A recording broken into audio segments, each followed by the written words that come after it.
The radical. Fundamental principles of freedom, rational self-interest, and individual rights. This is the Yaron Brook Show. All right, everybody, welcome to Yaron Brook Show on this Monday, January 12th. Hope everybody's having a good start to the week. Yeah, that's where we are. Ready mid-January. God, time is just flying. Maybe because I'm getting older. Older I get, faster time goes. I think that's Einstein's theory of relativity. I'm pretty sure that's what it is. All right, guys. We have a lot to talk about, as always. And also want to remind you, you can ask questions in the Super Chats. So please feel free to do that. John and Jacob have got us off to a banging start right off the bat. We'll get to the questions in a little bit. But as I said, we've got a pretty full program. And I had to cut a bunch of stories. I mean, if you're in this business, Trump is just a gift that gives on giving. He doesn't stop for a minute. He wants to. He's systematically making an attempt to destroy this country and attacking it pretty much on every level. And it's just whoa! It's just it's hard to keep up. It's hard to keep up. So a bunch of stories about credit cards and credit card rates being capped. The United States may be taking a stake in American oil companies in order to facilitate the Venezuela thing, and not liking Exxon because they didn't give him the right answer in the meeting, so maybe cutting them out of the whole Venezuela. Anyway, it just goes on and on with this stuff. So, all right, let's start with Iran. It's getting depressing to do this every day, but I think it's important to keep this top of mind. People there are fighting for their lives. People there are fighting for freedom and fighting for liberty. And indirectly, they're fighting for all of us because, as I've told you many, many times, and I continue to say, a fall of the Iranian regime will have a profound impact on the rest of the world in a good way, in an incredibly positive way, a huge impact on Europe, on Western Europe, and on the United States. So they are fighting to some extent for us, and we definitely have a huge interest in there. Iran has been at war with the United States since 1979, November 4th to be exact, 1979, and the Iranian people are now doing the job we should have done decades ago. And I think it's important to talk about them, remind ourselves of them, and keep that update. Now, nothing new good is happening. Right, demonstrations continue. They were smaller last night than they were the night before. I think more people are hesitant to go out in the streets when the regime is gunning them down. When you are seeing pictures of body bags piling up and hundreds, latest numbers are thousands, of people have now been murdered. Over 10,000 may be injured. People are really hesitating, and that doesn't even include the people who are being arrested. The Iranian regime now have said that they anticipate to start executing the protesters that have been arrested immediately. The officials said they're following expedited court proceedings. Court proceedings, yeah, rule of law, right? The first group of convicted ringleaders of the unrest, supposedly, will be executed on Wednesday morning, 2 days. Among those sentenced to death is 26-year-old protester Irfan Soltani. His execution is scheduled for January 14th, just days after his arrest during the protests. Reports say the executions will be carried out by hanging. Some of the executions will be conducted publicly in accordance with Islamic law and, of course, to show people what happens when you go out into the streets to protest. Soltani's family was informed of the death sentence on January 11th, so yesterday, and granted a brief 10-minute visit. Soltani was denied access to a lawyer, denied access to a fair trial, denied access to any opportunity for appeal. And it seems like he will be the first in a wave of executions that is about to happen in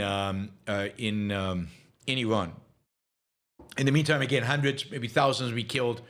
The United States is giving no indication of what it's going to do, if it's going to do anything. Trump won't say what he is going to do. One of the options is to hand out Starlink satellites or things like that. Another option is to, bomb a bunch of stuff. But what exactly and how soon? This is all happening. There's not a lot of time. Not a lot of time. And again, not easy to do. I think on a previous show I said there were 2 aircraft carriers in the vicinity. Actually, I was wrong. There are no aircraft carriers in the vicinity. They're all under maintenance or in the Caribbean Sea, where we have the big enemy of Venezuela, and or in the Western Pacific. The United States still has a lot of military assets in the region. They could take out the Iranians easily, even without the aircraft carriers. But it does make it a little bit more complicated logistically. No indication that anything is going to happen anytime soon. I could be wrong. I hope to be wrong. Hopefully before Wednesday, before these people are executed, the United States will make it clear the consequences the Iranian regime are behaving in this way. So that is happening. The New York Times, of course, is covering all this, as you would expect. This is the headline. As death toll surges in Iran, leaders take a tough line against protesters. Israel commits genocide, and I don't know, massacre is something that the New York Times has probably used a few times in its history.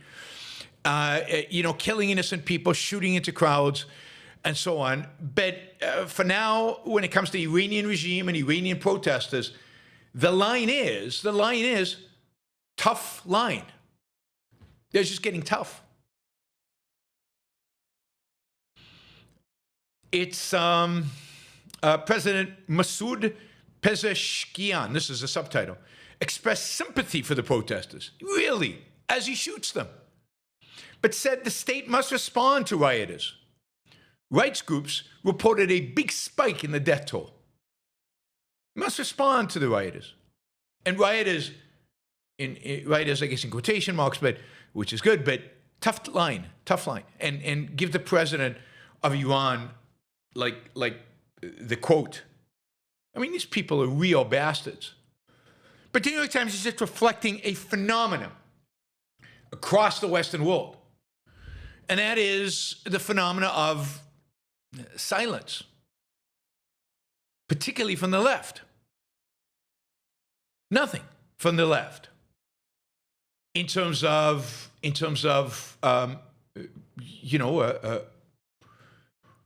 argument or vocal raising their voice in defense of the protesters. Nothing accusatory against the Iranian regime. Just basically silence from the left. Or, as in the case of a demonstration in Washington State, the pro-Hamas liberal demonstrators are harassing the pro-Iranian protesters who are marching against the Islamic regime. So not just silence, but active support. Active support of the horrific regime in Iran that is killing its own people.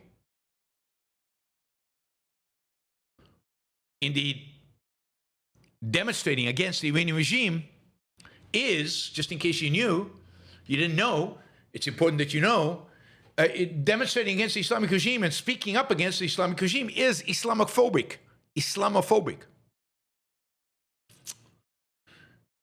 Islamists are allowed to kill people. It's okay when they kill people. It's only Westerners who are not allowed to kill anybody. And certainly not allowed to complain when Islamists kill people, whether it's Hamas or whether it's the Iranians. The head of the Democratic DSA, Democratic Socialists of America, Democratic Socialist of America, this is the organization that made Mamdani, we'll get to Mamdani later, the head of the DSA International. This is, he's posting, long live Ayatollah Khamenei, and the Islamic Republic of Iran. They are openly, explicitly siding with the Islamic Republic. These are the people who claim to be for, gay rights, they're for women's rights, they're for, equality. Well, no, I mean, if you're an Islamist, if you're a Muslim authoritarian, no, there's no such thing as gay rights, no such thing as women's rights, and suddenly shooting people in the streets, A-okay. It's completely okay to kill demonstrators en masse, according to the Democratic Socialists of America, if you're an Islamist. They have special approval. Jacobian magazine, another one of these, socialist magazines. As protests engulf Iran, Israel sees an opportunity. But the protests sweeping through Iran are not the first of their kind. But the threat of a continuation of the Israeli-U.S. war has led Tehran to see them as an existential threat. So you can understand the Iranians. I mean, if not for Israel and the United States, they wouldn't be shooting people in the streets at all. No. I mean, they're very friendly towards their own people on a regular basis. But because Israel and Iran and the U.S. are threatening violence, and there's a whole war going on by these imperialist powers, it's just unacceptable. Iran has experienced mass protests before, but never at a time of what it describes. Yeah, let's just present what it describes as total war with Israel, the United States, and Europe. The current wave risks becoming a new front in this war. It's just disgusting. Disgusting. Over the weekend, the United Nations posted about Gaza twice. They posted about the ozone layer once, hate speech online once, Uganda, Syria, and World Hindi Day all got notices from the United Nations. Not a single word about the hundreds of young Iranians being slaughtered by their own regime, by their own government. One video reposted about Iran saying that those responsible for any violations must be held to account. They want to hedge. Maybe Israel's responsible. I mean, it's probably the Jews. I mean, I'm pretty sure the Jews are behind this. We don't want to talk about Khamenei. No, not mentioned. Or the Islamic Revolutionary Guard. No, they're not mentioned. We're condemning violence in Iran. The generic violence in Iran.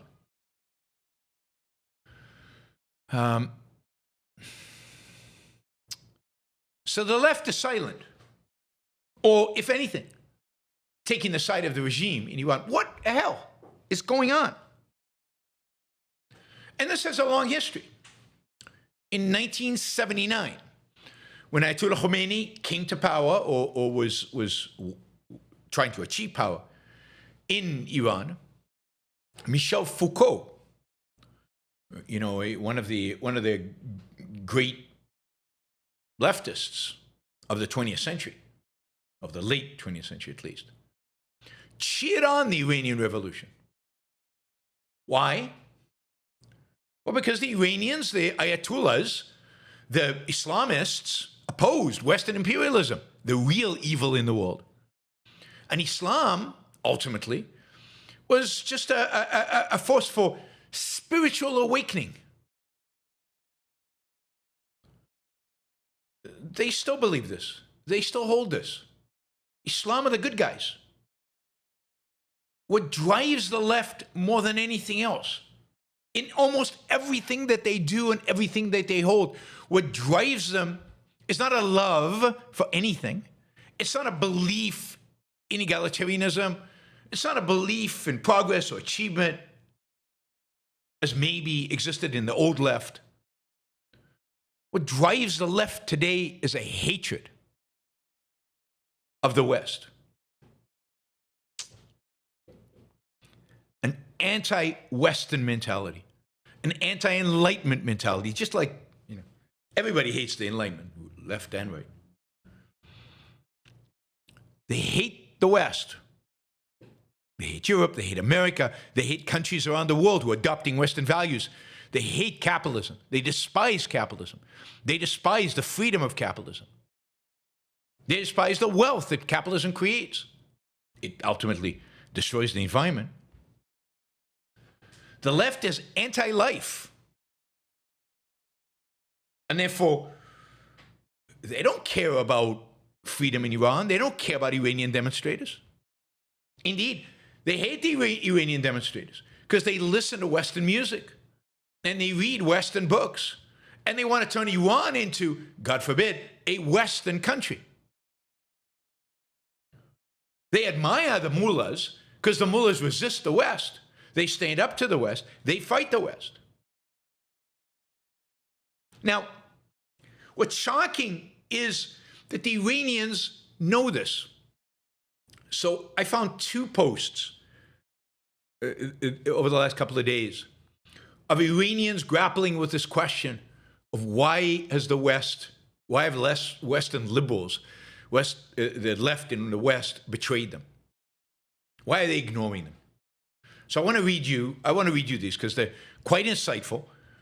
They're quite insightful. They get this in a way that very few Westerners do. Now, this one is from Tamine Debozogi. I don't know if that's a real name.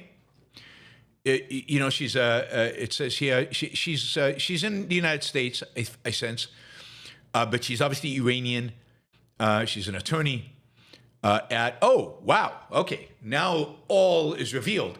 I didn't notice this when I picked her up. She's an attorney at IJ, Institute for Justice, one of the great institutions, nonprofits out there that really understand. So let's read what she says. The Western liberal media is ignoring the Iranian uprising because explaining it would force an admission it is desperate to avoid. The Iranian people are rebelling against Islam itself, and that fact shatters the moral framework from which these institutions understand the world. Ideally, to cover an uprising is not just to show crowds and slogans. It requires answering a basic question. Why are people risking death? In Iran, the answer is simple and unavoidable. The people are rising up because the Islamic Republic of Iran has spent decades suffocating every aspect of life: speech, work, family, art, women, and economic survival, under a clerical system that treats liberty as a crime. There is no way to tell that story without confronting the nature of the regime. Western media refuses to do so because it has fundamentally misunderstood Islam. Or worse, it has chosen not to understand it. Islam in Western progressive discourse has been racialized. It is treated not as a belief system or political ideology, but as a stand-in for race or ethnicity. Criticizing Islam is framed as an attack on brown people, Arabs, or the Middle East, as if Islam were skin color rather than a doctrine. This confusion is rooted in historical illiteracy. Western liberal media routinely collapsed entire civilizations into a single stereotype. All Middle Easterners are Arabs, all Arabs are Muslims, and all Muslims are monolithic, oppressed identity group by white European colonizers. Iranians disappear entirely in this framework.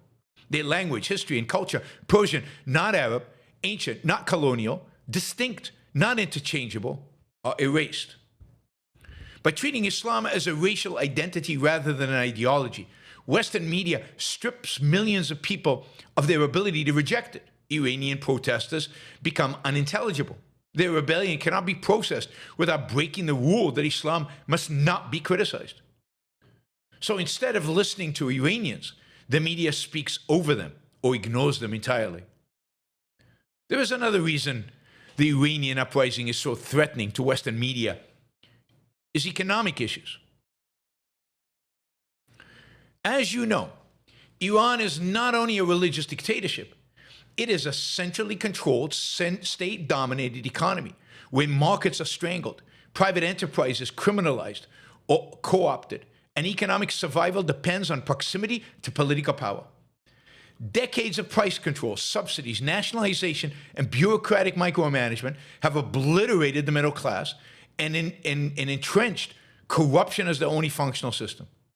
The result is not equality or justice. It is poverty, stagnation, and dependence on government's dark void of empty promises. Covering Iran, honestly, would require acknowledging that these policies are harmful.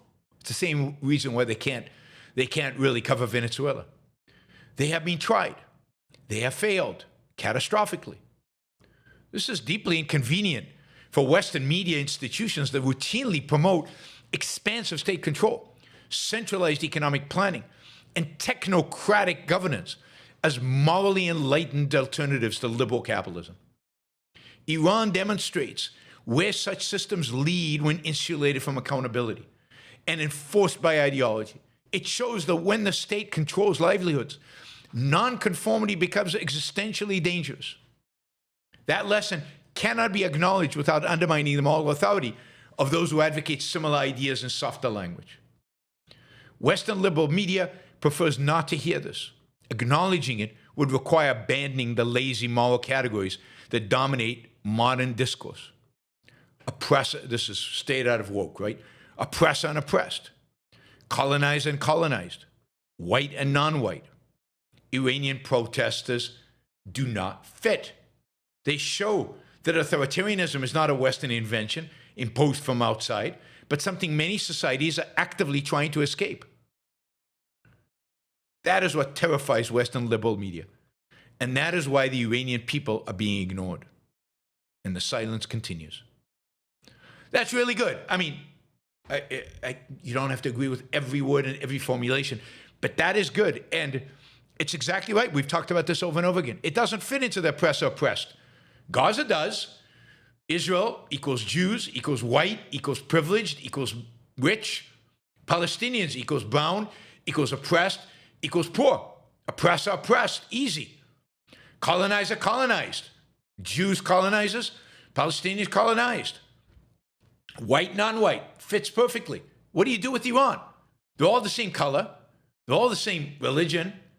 They're all, I mean, oppressor doesn't actually fit because to be an oppressor, you have to be white, you have to be colonizer, you have to be an imperialist, and these are local oppressors. These are oppressors right there. And they're oppressing through socialism, or which is the system these people believe in and think is the right system. They're oppressing through central planning, which they advocate for. So it doesn't fit. There's no colonizer colonized. They're all natives. There's no white non-white. They're all non-white. They can't process. Or they can, of course. They don't want to process. They've so infected their minds, they've so crippled their minds by modern, postmodern philosophy, by post-colonial whatever, by intersectionality, by woke, which captures, I think, all of that. One other post from a young Iranian girl. She's Zoroastrian. She says, although I'm Iranian, everyone keeps asking the same question over and over again. What's wrong with the leftists? Why are they so noisy? Why are they so noisy? Why do they support the Gaza Strip but remain completely silent when it comes to Iran? The answer is simple. Because the truth exposes the lie. Because acknowledging Iran destroys the ideological fantasy that they have built. Let's be clear. The Islamic Republic of Iran is not a victim of Western imperialism. It is a theocratic authoritarian regime that exists by exporting violence, funding Islamist groups, and suppressing its own people. Yes, it funds Hamas, it funds Hezbollah. All these small proxy groups in the region and worldwide are financed with Iranian money, Not government or regime money. There is no such thing. But stolen funds. Money taken from workers who today in Iran cannot even afford bread, from families destroyed by inflation, from women who are beaten, imprisoned, tortured, and raped for refusing religious submission. And that is exactly why the leftists are silent, because Hamas feeds their narrative, but Iranian people do not. Because Islamist violence against Israelis can be turned into resistance, but Islamist violence against Iranians reveals the truth. At this very moment, as you read this, Iran, a country of over 92 million people, is being destroyed in real time. Almost a complete blackout for almost 24 hours. This is a couple of days ago. No internet, no phone connection, no communication at all, and silence. No urgent protests at Western universities, no hashtags, no statements of solidarity, no megaphones. Because the suffering of Iranians does not fit their agenda. Because modern leftist movements are no longer driven by human rights. They're driven by selective outrage and ideological loyalty. They will scream about censorship unless it is done by an Islamist regime. They will condemn state violence to the fullest, but will never say a word if that violence is wrapped in religious language. They chant Free Palestine, but will never say Free Iran, because that would require one difficult admission, that political Islam is not liberation, it is domination. And by the way, this is happening in the West today as well. The Islamic Republic is not anti-imperialist. It is imperialist toward its own people. Hamas is not an isolated resistance group. It is part of a broader Islamist ecosystem, funded, trained, and supported by regimes like the Islamic Republic of Iran. Here's the part they do not want to hear. You cannot claim moral superiority while justifying a regime that kills women and punishes them for refusing the hijab, kills protesters, cuts off the internet for a 92 million strong nation, and uses foreign proxy groups to cover up its own internal collapse. You cannot pretend to care about Palestinians while ignoring Iranians who are being shot, tortured, and killed by the Islamic Republic. This is not solidarity. This is ideological blindness. The Iranian people are not silent. They are forced into silence. The silence of Western leftists is their choice, a choice to defend ideology, justify Islamism, and turn a blind eye to the suffering of millions, because the pain of the Iranian people complicates the slogans. History will remember this moment. It will remember who spoke about universal freedom and who decided that some lives are less important than preserving a narrative. Long live Iran. She's really young. I see the video. Really young. I mean, that is super articulate for a young person. I don't know if she's speaking from Iran. Speaks English, but with a heavy Iranian accent. So I'm assuming she's in Iran or she's recently left Iran. These are incredibly courageous people fighting a real fight. And they're not just courageous. They get it. They get what is crippling the left in the West. They're crippling the left. What's crippling the left in the West is the left's ideology. The ideology of, postmodernism and so on. If you're interested in the video, I am reposting it on Twitter. So it is on Twitter. Let me just, I'll repost the other one as well. I think I did already, but I'm going to repost it again. So, let me, I'm going to quote. So, all right, so if you go to my Twitter account, my Twitter feed, you can find both of those videos. Highly recommend it. What does it mean to subscribe to somebody's feed versus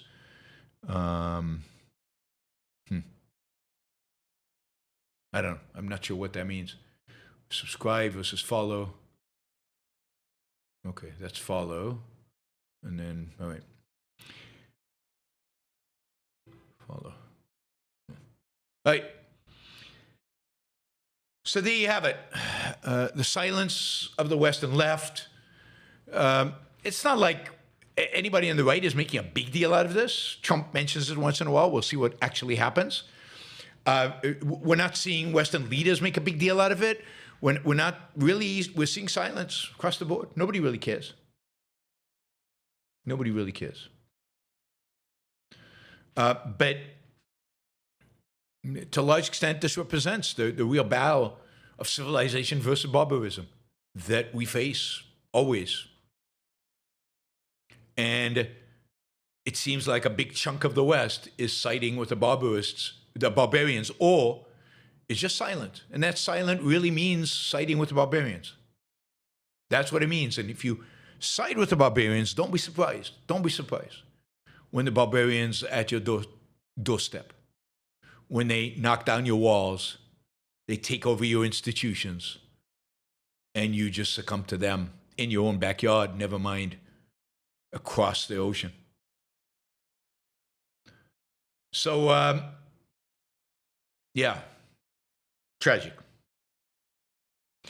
All right, as I said, I will keep you posted in terms of what is going on in Iran as we move forward in the days and weeks to come. I will keep you updated. I hope at some point Trump will actually do something. It's completely dependent on his whim, on his emotion. So it's impossible to predict, and it's who whispered in his ear last, and who there cares. Clearly, people like J.D. Vance are suggesting not to do anything. Hopefully, there are people there like Rubio who probably wants to do something. Who has more influence at what given day? And hard to tell. It's impossible because there's no principle guiding this administration. It is emotion, expediency, whim of the leader, our own supreme leader. We have one, our leaders. All right, let's move to some domestic policy stories. And the big one that hit over the weekend is that the Justice Department has started an investigation. You started a grand jury investigation, grand jury subpoenas, threatening a criminal indictment against Jerome Powell. Jerome Powell, the head of the Federal Reserve. Now, there's no question about the motivation for this. As somebody said, who was this? There was I think it was Peter Schiff had a great one. Yeah, here it is. This is Peter Schiff.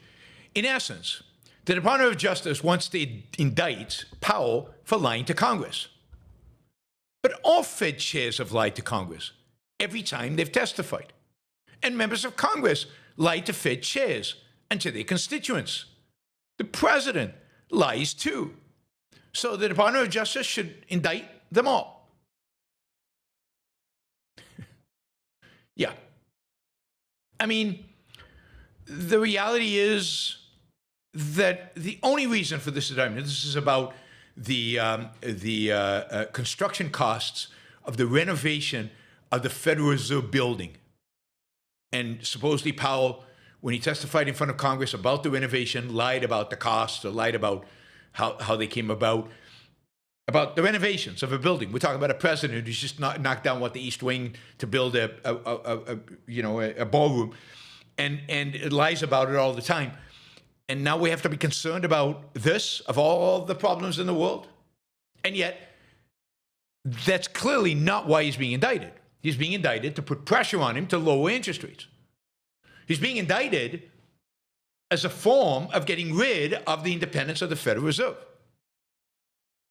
Now, generally, Powell, I'm no fan of Powell's. I'm not a fan of the Federal Reserve at all. I believe in its abolishment. And I've not been a fan of Powell's. Powell did not respond well to inflation, did not respond well to the end of inflation, as just not being a very good chairman of the Fed, in my view. I was against Powell being appointed to Fed chairman. There was a much better, more qualified candidate at the time. economist from Stanford, whose name just slipped my mind, who I was advocating for. But Donald Trump, in his first term, appointed Jerome Powell. Trump doesn't like Powell because Powell, at least in the second round, is not bending the knee. He did in his first term. In 2018, Powell bent the knee. Trump wanted interest rates lowered, and Powell did. Or Trump didn't want them increased, and Powell stopped increasing them and lowered them. This time, he's not bending the knee. And the consequence of him not bending the knee is he's out with Trump. Trump is just vicious towards him. And he wants him to resign before his term is up in May. Trump wants to lower interest rates now.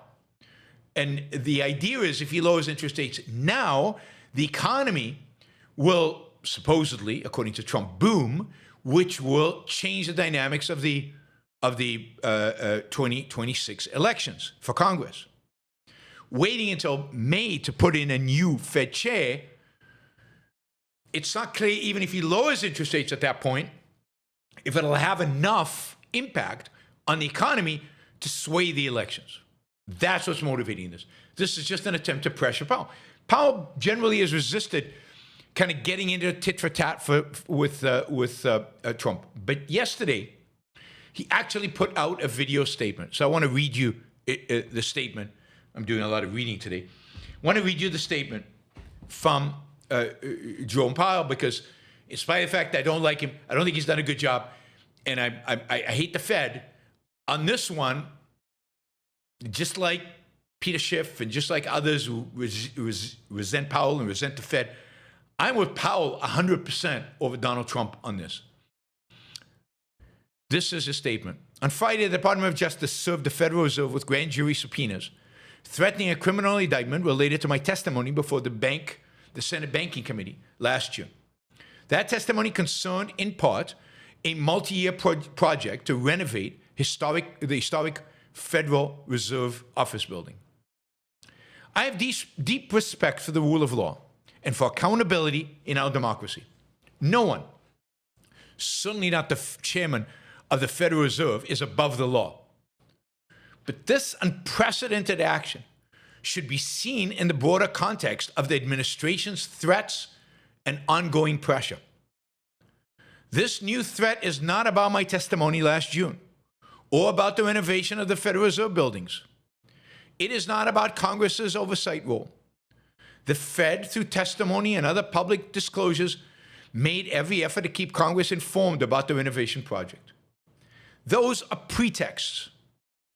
The threat of criminal charges is a consequence of the Federal Reserve setting interest rates based on our best assessment of what will serve the public, rather than following the preferences of the president. This is about whether the Fed will be able to continue to set interest rates based on evidence and economic conditions, or whether instead monetary policy will be directed by political pressure or intimidation. I have served as the Federal Reserve at the Federal Reserve under 4 administrations. He was a governor at the Federal Reserve before Trump appointed him to chair. Republicans and Democrats alike. In every case, I've carried out my duties without political fear or favor, focused solely on our mandate of price stability and maximum employment. Public service sometimes requires standing firm in the face of threats. I will continue to do the job the Senate confirmed me to do, with integrity and a commitment to serving the American people. That is good. That's a good statement. Now, he's the central planner. He can't do the job well. He can do the job okay. He can do the job really badly. He can't do the job really well because there is no such thing as really good central planning. But I can tell you this, whatever he does, he's going to do it better than the whims of President Trump, or the whims or desires or wishes of any president, Republican, Democrat, Independent, I don't care.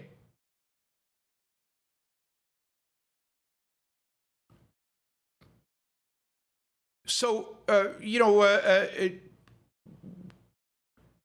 Fed shouldn't exist, but if it does exist, better for it to be independent than to be at the beck and call of the president. The last time the Federal Reserve acted as if it was at the beck and call of a president was during the 1970s.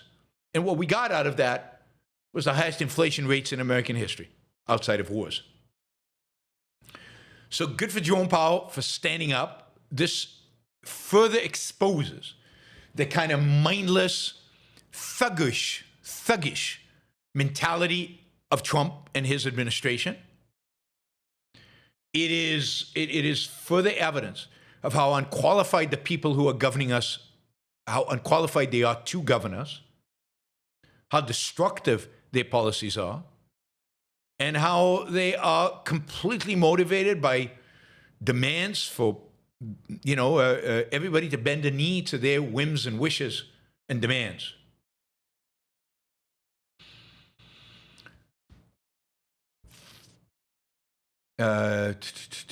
Let's see. There was a, let me find this. Yeah.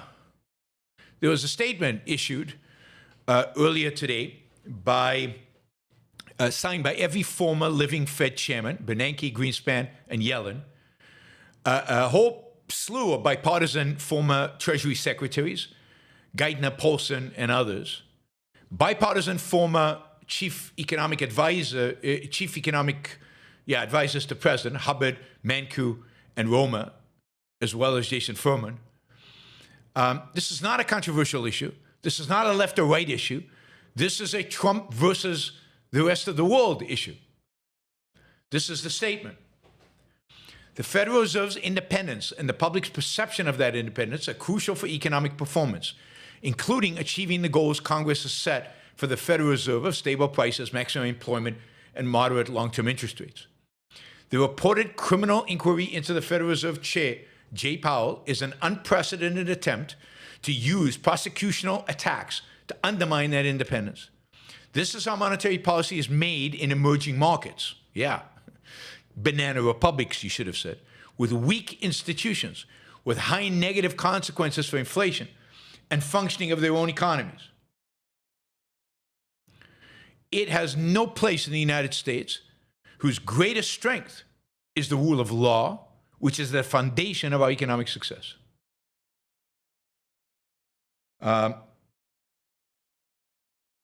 Pretty brutal. Pretty brutal. It is, gold is way up again as a consequence of it's over 4,600.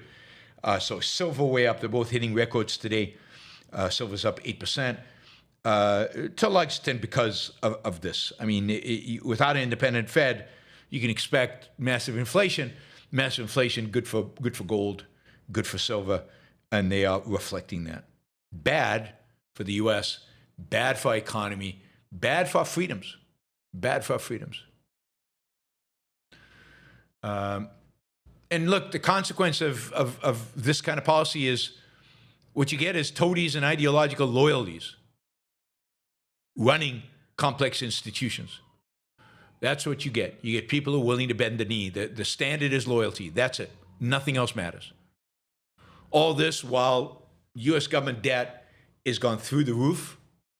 Interest on the debt is now $1.2 trillion. I mean, Trump thinks that by lowering interest rates, interest on the debt will go down. But that's not necessarily the case. The Fed can lower the interest rate it pays on reserves that banks hold with it, but people might not be willing to buy government bonds unless the government compensates them with significant interest because of the risk of inflation. The reality is we're now paying interest. The U.S. government is paying interest on its debt of $1.2 trillion. That's up 5% from a year ago. Federal interest costs have doubled over the last 4 years. So, this is part of what bugs Trump. Bugs Trump.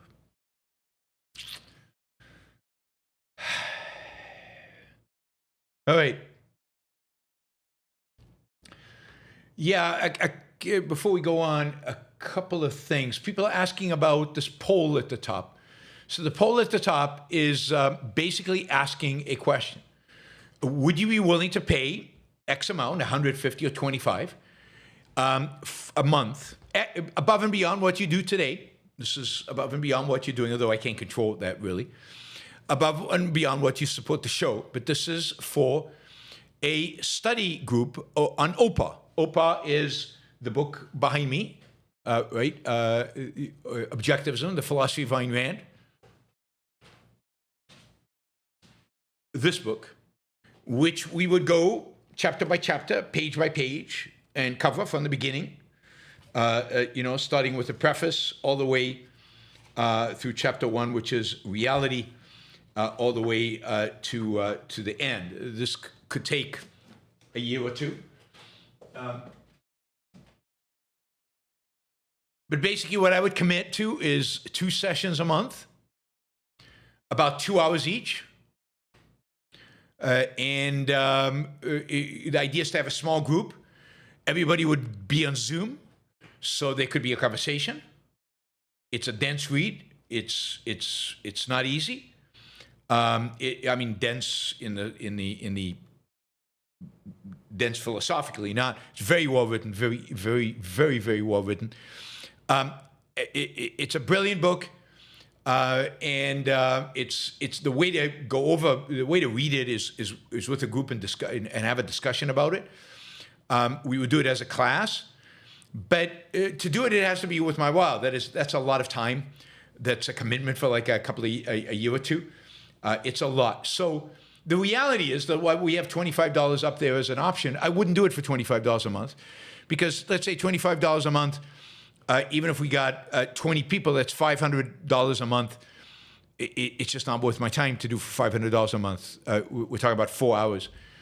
I don't want more than 20 people, because then the Zoom call becomes too much, right? It becomes too crazy. So 50 maybe. 100 is now getting interesting, right? 100 gets interesting, because that now is, $2,000 a month. If it's 20, if it's 15, then it's $1,500 a month. That is much more reasonable in terms of devoting my time to doing it. So, it's up to you. Right now, so that's what the poll is about, and that's fine. So take what I just said into account on how you vote. If there's interest, we'll do it. If there isn't, we won't. It's as easy as that. There's no. And this isn't a commitment because it's anonymous, but please, vote based on what you really think. So I don't start this under the assumption that we're going to get a lot of people and then they don't. But yes, but if you're voting, most of you are voting 25% a month, and then actually the largest percentage is just people who are not interested, which is understandable, and that is fine. So everything in OPA is gold. If you want to understand objectivism, if you really want to understand Ayn Rand's philosophy, it is the book to read. It's the book to read. All right, let's see.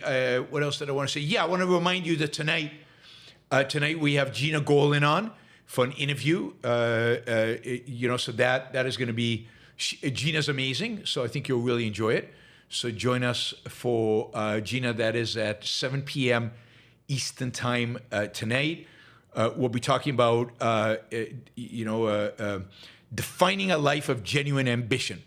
She's really, really good on the question of ambition and when that looks like. So now the poll is going to appear on a few shows. Only vote once, please. Otherwise, it distorts it. But vote. If you're not interested, vote. The more people I have voting, the better sense I have of what's really going on. You can vote on your phone. You can vote on there. On if you're watching online, however you're watching, you can vote. So please do so if you are online. So do that.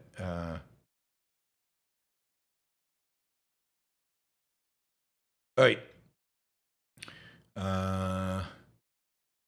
Yes.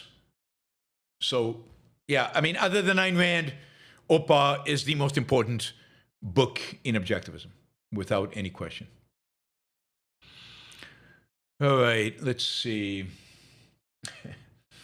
So, we talked about the shooting. I'm not going to talk about the shooting, but what we've seen this weekend is just astounding, a massive escalation of ICE's, obnoxiousness, violence, getting in people's faces, pushing people around, grabbing photos, pulling people out of workplaces and pinning them to the ground. ICE is now being basically let loose, right? If you can murder somebody on live video and get away with it, which is what it looks like is going to happen, and get labeled by some a hero, then what the hell? What the hell? Might as well start knocking people down, grabbing their cameras, punching people. Might as well, who cares if they're citizens, not citizens, or they're already not caring. If you have a funny accent or if you have brown skin, then you're immediately a suspect, and you have to prove you're not guilty. ICE is out of control. And the response to the murder was not only the government justifying it, but they're sending more of these ICE thugs, and that's what they are. They're just thugs. I mean, they're hiring thugs. The qualifications are being lowered dramatically. They just want thugs. Proud Boys has just become ICE. And, they have sent hundreds more agents to Minneapolis and Minnesota more broadly. And, again, no rule of law, no policing standards. I mean, literally, you can murder somebody and get away with it if you're a ICE thug. So imagine what else you can do. Imagine what else you can do.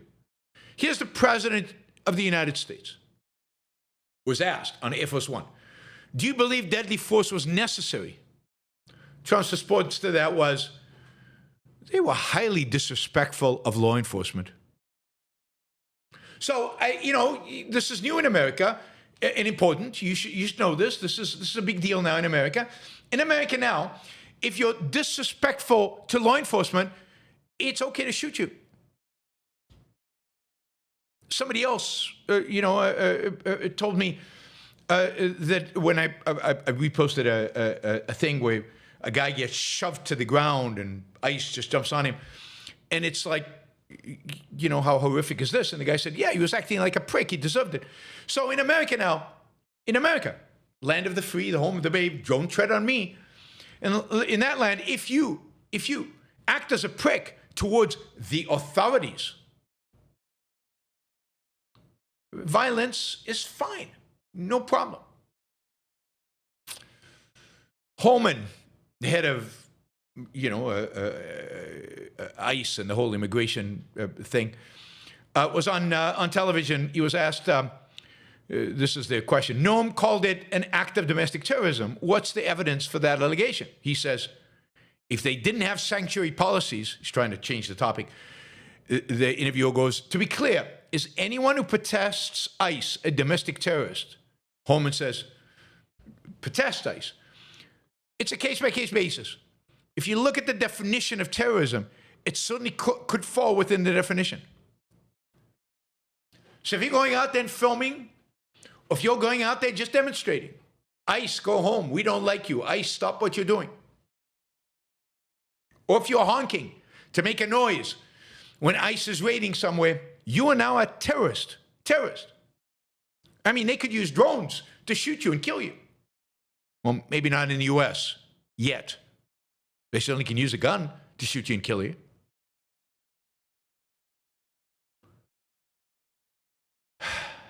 Unbelievable. This is some Homeland who received a $50,000 cash bribe from an FBI undercover agent, and that case has suddenly disappeared from the Justice Department's radar. And I guess he gets to keep the $50,000. I guess so. We're not corrupt. ICE is becoming more brutal.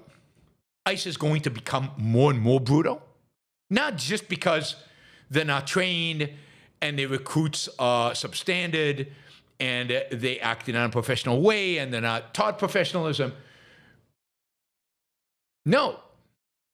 This is because these people sincerely believe that this is some kind of race war, that they're being replaced by brown people, that they have the authority of the state behind them to do whatever is necessary to win this war.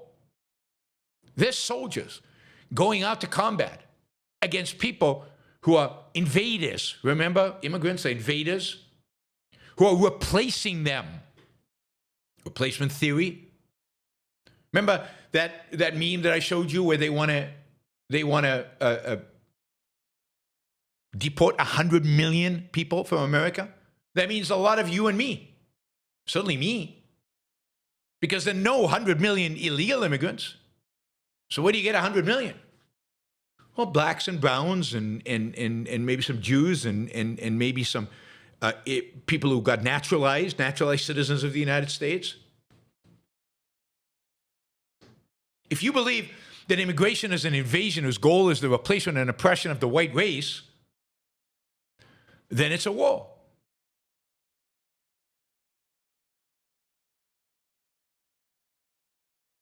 And that's what these people believe. That's what motivates them. That's what's driving them. That's what they've been brainwashed with. And that's what nobody in this administration will deny.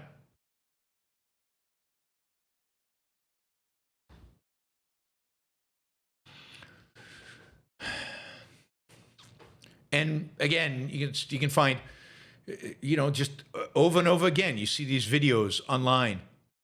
Masked federal police, masked federal officers beating up bystanders because they don't like what they're saying, because they don't want to be filmed, because they're offended. Remember woke, when we got upset because woke was using violence because they got offended? They wanted to use violence against people? That's what ICE is doing right now. They're offended. The poor, delicate souls.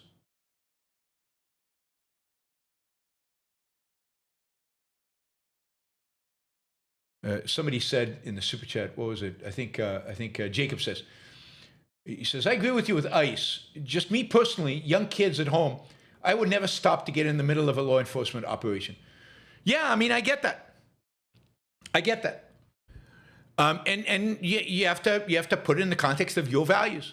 You have to figure out how important is this right now for you. I think I'm glad I live in Puerto Rico because it keeps me out of trouble.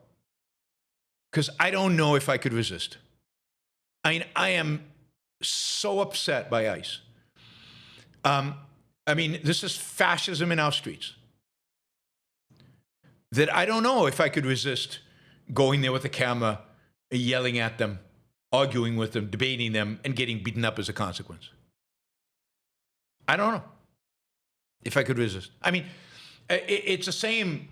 I don't know if I lived in a city like New York, could I resist all those Hamas demonstrators, going over there and yelling at them and being nasty to them? Could I resist it? I don't think I could.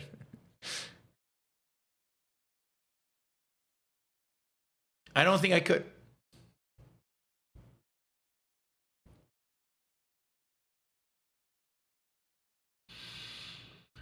Oh, so I'm being accused now of being I'm generalizing.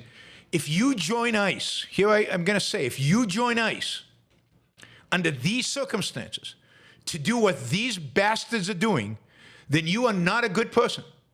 Maybe you're not technically a racist, but you are not a good person. And if you're joining ICE right now under these circumstances, most of you are racists. Maybe not all of you. Most of you are racist. None of you are good people. Now, some of you might be mistaken or confused. Okay, mistaken or confused. I'll let you that. Mistaken and confused about an important thing. If you're shooting a woman because, you felt threatened by her car, even though you managed to scoot away before you were hit, and you shoot her 3 times, even when you're not being threatened at all anymore because you're shooting her from the side window, there's something wrong with you. You're not a good person. You're not a good person. Now, you can blame this all on my TDS. Go ahead. That's one way for you to evade the consequences of what you think and what you believe and the kind of America you are creating by your silence and by your acceptance and by your being by apologizing for Donald Trump and sanctioning ICE. That's fine. If it makes you feel better to think that this is all just driven by my TDS. He got hit, really. Maybe he got scraped a little bit. The tire didn't go over his feet. You can see that in the video clearly. Didn't touch his feet, and his feet were at front. And yet he kept his balance enough to draw a gun, point at a windshield, shoot, and then from the side, take 2 other shots to her head. I'm the one with TDS, really. You guys are suffering from Trump zombie syndrome. You are like zombies. Anything Trump and his goons do is okay. That's what's going on here. But that's fine. That's fine. And all in the name of what? Arresting people at Target because they're working. Oh my God, what a sin. They didn't get the right paperwork when they crossed over the border. The woman weaponized their vehicle. That's right, she had machine guns on the side. And she was driving straight for the ICE agents, straight directly at him. She didn't turn the wheel before. She wasn't veering away from him. No, my eyes deceive me. I can't see. You guys are nuts. You guys are nuts. You guys refuse to see what's in front of your face because you will defend ICE no matter what they do, because this is exactly how you get fascism. This is exactly how you get authoritarianism. When people, generally good people, generally people who think of themselves as good people, turn a blind eye to the evil of the regime, turn a blind eye to the thugs in the streets working for the regime. You remember the fascist slogan, actually the Nazi slogan? There was Nazi Germany. Ein Volk, ein Reich, ein Führer. Remember that one? Ein Volk, ein Reich, ein Führer. Big slogan of the Nazi party. Well, this weekend, our Department of Labor chose to publish this. One homeland, one people, one heritage. Remember, you are American. These people are getting really spooky. Really, really spooky. I didn't make this up. Now, how long before it becomes one homeland, one people, one president? One homeland, one people, one president, or right now it's one homeland, one people, one heritage. So only one kind of people really matter. The heritage ones, those heritage Americans.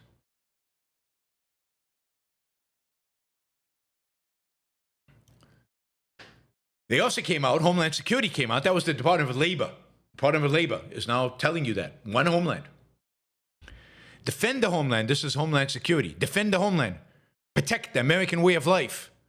The nonstop lies and spears from the fake news are meant to tear down our brave men and women who protect our homeland every day. Defend the homeland. It's now unpatriotic to criticize ICE. I am going against the homeland. You know the risks I'm taking right now? Supposedly. But this is the world in which we live, yeah. And again, the United States Department of Labor also chose this weekend to post, reject globalism, embrace Americanism. Ooh. The globalists are coming. Beware. Beware. Reject globalism, embrace Americanism. I mean, we're developing now internally our own fascist slogans. Just for it's all for the fatherland, right? These people are spooky, and yet I have TDS. Don't know where it comes from. I have no idea where it comes from. No idea. No idea.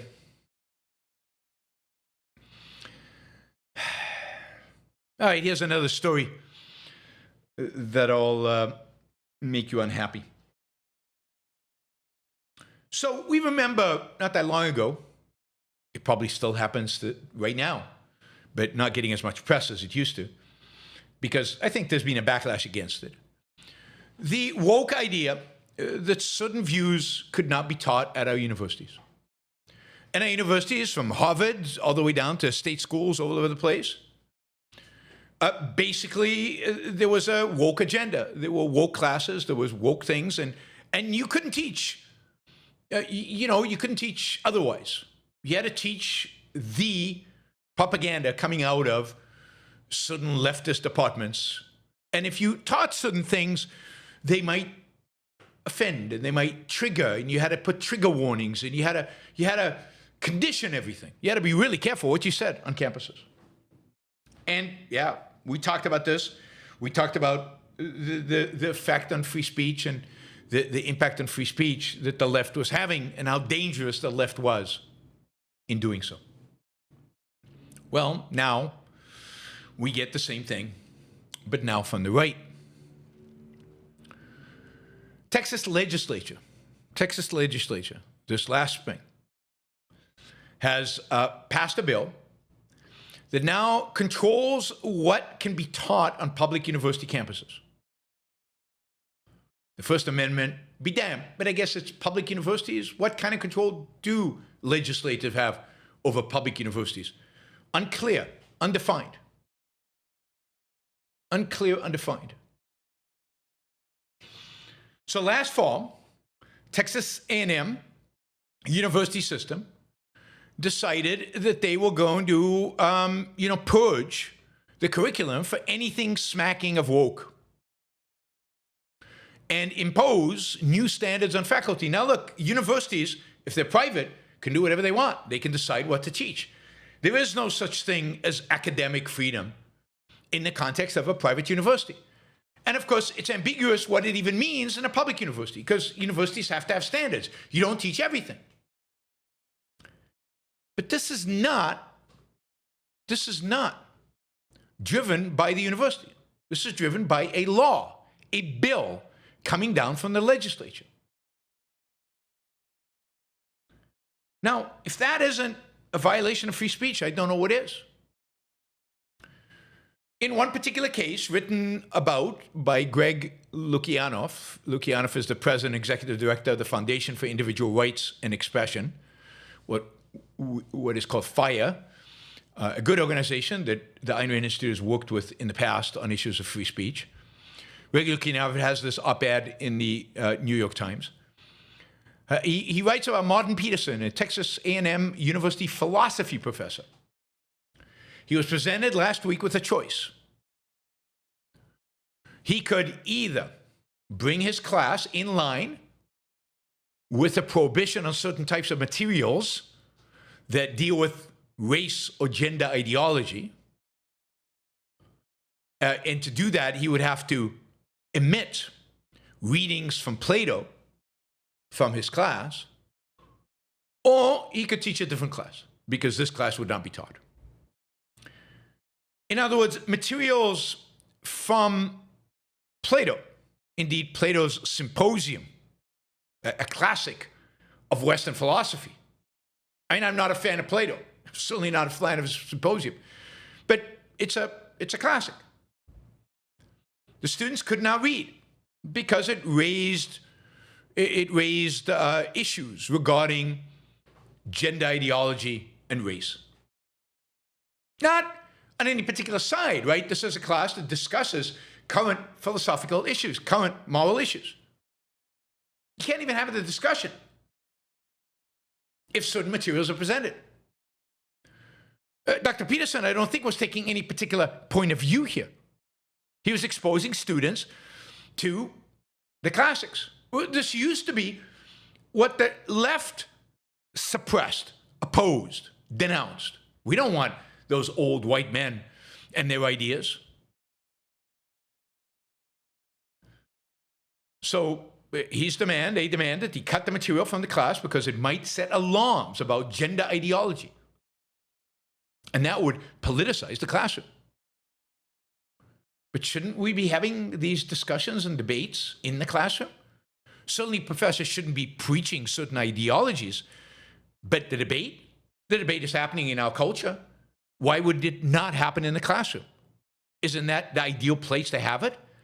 And wouldn't the ideal place to have it is in the classroom while discussing somebody like Plato, given his central role in Western philosophy?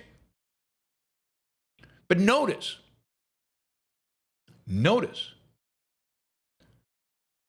that the right in everything, has adopted the left's methodology and ideology in order to get its way. They've adopted woke. They've adopted the authoritarian nature of woke in terms of telling people what's politically correct to say and what's not. They've adopted the use of force, violence, to silence those who speak speech they don't like. Notice ICE. Notice this professor at Texas A&M. Economically, the right has become just as statist as the left. I mean, notice Trump this weekend telling us we have to cap interest rates on credit cards. One of the stupidest proposals in all of human history. It makes rent control seem sane. We now have two authoritarian political parties, two socialist political parties, two woke political parties. One calls themselves Republicans, one calls themselves Democrats.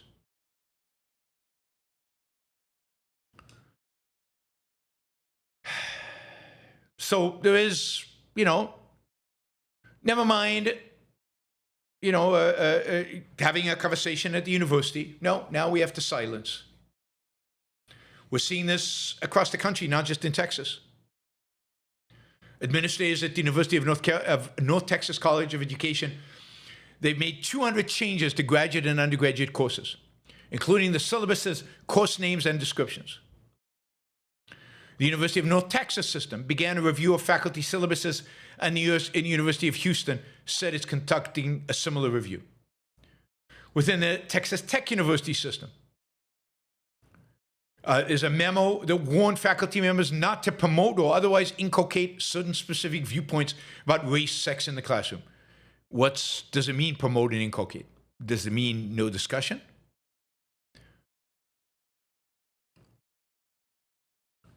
Can we discuss it? Can we read about it?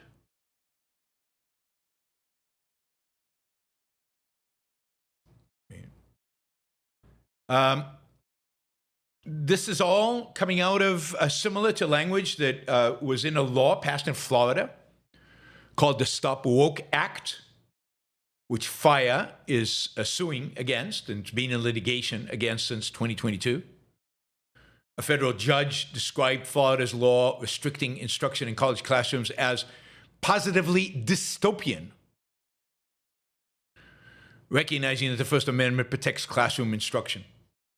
We'll see what happens with the Texas law. I'm sure it's going to be sued, litigated, and hopefully this goes to the Supreme Court and we get a ruling one way or the other. But, once censorship starts, even a little bit, even just at the margin, even just in one philosophy class, where does it go next? Freedom of speech is under assault. It was, up until recently, primarily from the left. The right has joined in. They're now unified in assaulting our most precious freedom, the one that makes possible any hope of political or cultural change, the freedom to speak. The freedom to speak.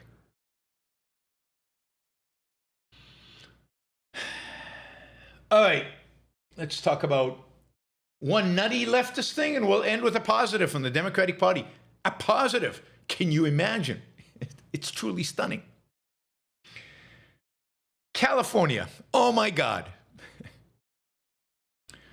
So, California is in big trouble. While it runs kind of a balanced budget, it has its constitution, and they have to run a balanced budget. They're running massive, I think $1.7 trillion deficit in terms of liabilities of the state pension plans. the state pension plans are running $1.7 trillion deficits. And California is desperate to figure out how to get that money, because otherwise it doesn't have the clue how to pay for it. It can be by cutting spending, right? We'll get to that. So let's see, the Healthcare Union, Service Employees International Union, and the United Healthcare Workers West Union are all proposing a ballot initiative. The ballot initiative calls for California residents worth more than $1 billion, so billionaires, to be taxed the equivalent of 5% of their assets. So calculate your assets, you pay 5%. Supposedly, one time. Now, knowing California, it's never one time. Once you put anything in place, one time, well, why not again? And why not again? We need more money. I mean, the 5% of their assets is not going to make a dent in the $1.7 trillion deficit.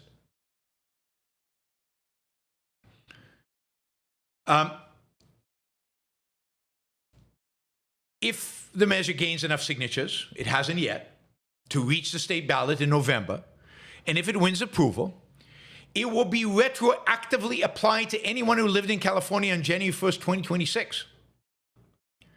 Those with $20 billion in assets who resided in the state on that day would face a one-time tax of $1 billion and have 5 years to pay it. Now, it's not clear whether it ever will reach the ballot. Even the governor of California, Newsom, has come out against it. But more and more California billionaires are saying, I'm not going to risk it. One of the founders of Google, estimated worth of $258 billion, would result in a one-time tax of $12 billion, is leaving the state. Peter Thiel, whose net worth is around $27.5 billion, would have a $1.2 billion tax stay, is leaving the state.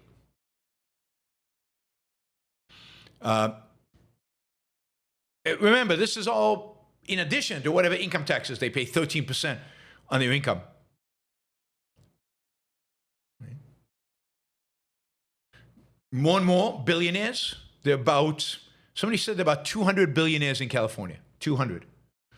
More and more of them are leaving. By some estimate, the total wealth that has left California just over this issue, just over this, the total wealth left California is $1 trillion. We had, according to Chamath, I forget, I don't know how to pronounce his name. He says, we had $2 trillion a billionaire wealth just a few weeks ago. Now 50% of that wealth is left. Taking their income taxes revenue, sales tax revenues, real estate revenue, and all their staff and their salaries and income taxes with them. In other words, by starting this ill-conceived attempt at an asset tax, the California budget deficit will explode. And we still don't know if the tax will even make the ballot. California billionaires were reliable taxpayers. Yeah, I mean, it's the sacrificial whatever that keeps on giving. Why are we penalizing them? We want to keep them because we want them to keep on sacrificing, keep on having their wealth taken from them. The California billionaires were reliable taxpayers, 13.3% every year, like clockwork. They were sheep you could shear forever. Imagine that, sheep you could shear forever. Now California will lose this revenue source forever. Unless this ballot initiative is pulled, we will not stop the billionaire exodus. With no rich people left in California, the middle class will have to foot the bill. Right? And the thing about this is, it's not just billionaires. It's people who expect to be billionaires, who want to be billionaires. Now, some billionaires have said, I don't care. I'm quite happy to do it. The CEO of NVIDIA has said that, which is sad. Now, here's the disgusting Here's the disgusting perspective. This is the title. I'm not even going to read you the actual op-ed. This is the title of an editorial in the Los Angeles Times. Listen to this. This is the title. California made them rich. Now billionaires flee when the state asks for a little something back. I'm going to say that again. California made them rich. Now billionaires flee when the state asks for a little something back. Did you know California made the people rich? What the headline should say is, billionaires who made California rich fleeing state confiscation of their wealth. God, this reverses cause and effect. Why is California so successful? Why is California so rich? Because of the people who built it. The billionaires and the wannabe billionaires. Just disgusting. And this is the thing, right? This is the left. That was the right we were just talking about. There's no way to escape other than to individualism. That's the solution. Individualism and capitalism. Abandon these losers and come join an actual movement that represents human well-being. This tax is ridiculous. Think about somebody like Ilya Sutskever. He is one of the founders of OpenAI. He has $20+ billion worth of OpenAI equity. Private equity. It's private. Can't sell it. He also owns another, a portion of SSSI. So it's probably another 10 billion. So 30 billion total, right? He would have to pay $1.5 billion tax. How can he pay it? He can't even sell the stock. Where's he going to get the $1.5 billion? So he has to pay cash from companies that he'd have to borrow against it. You're taxing wealth they don't really have.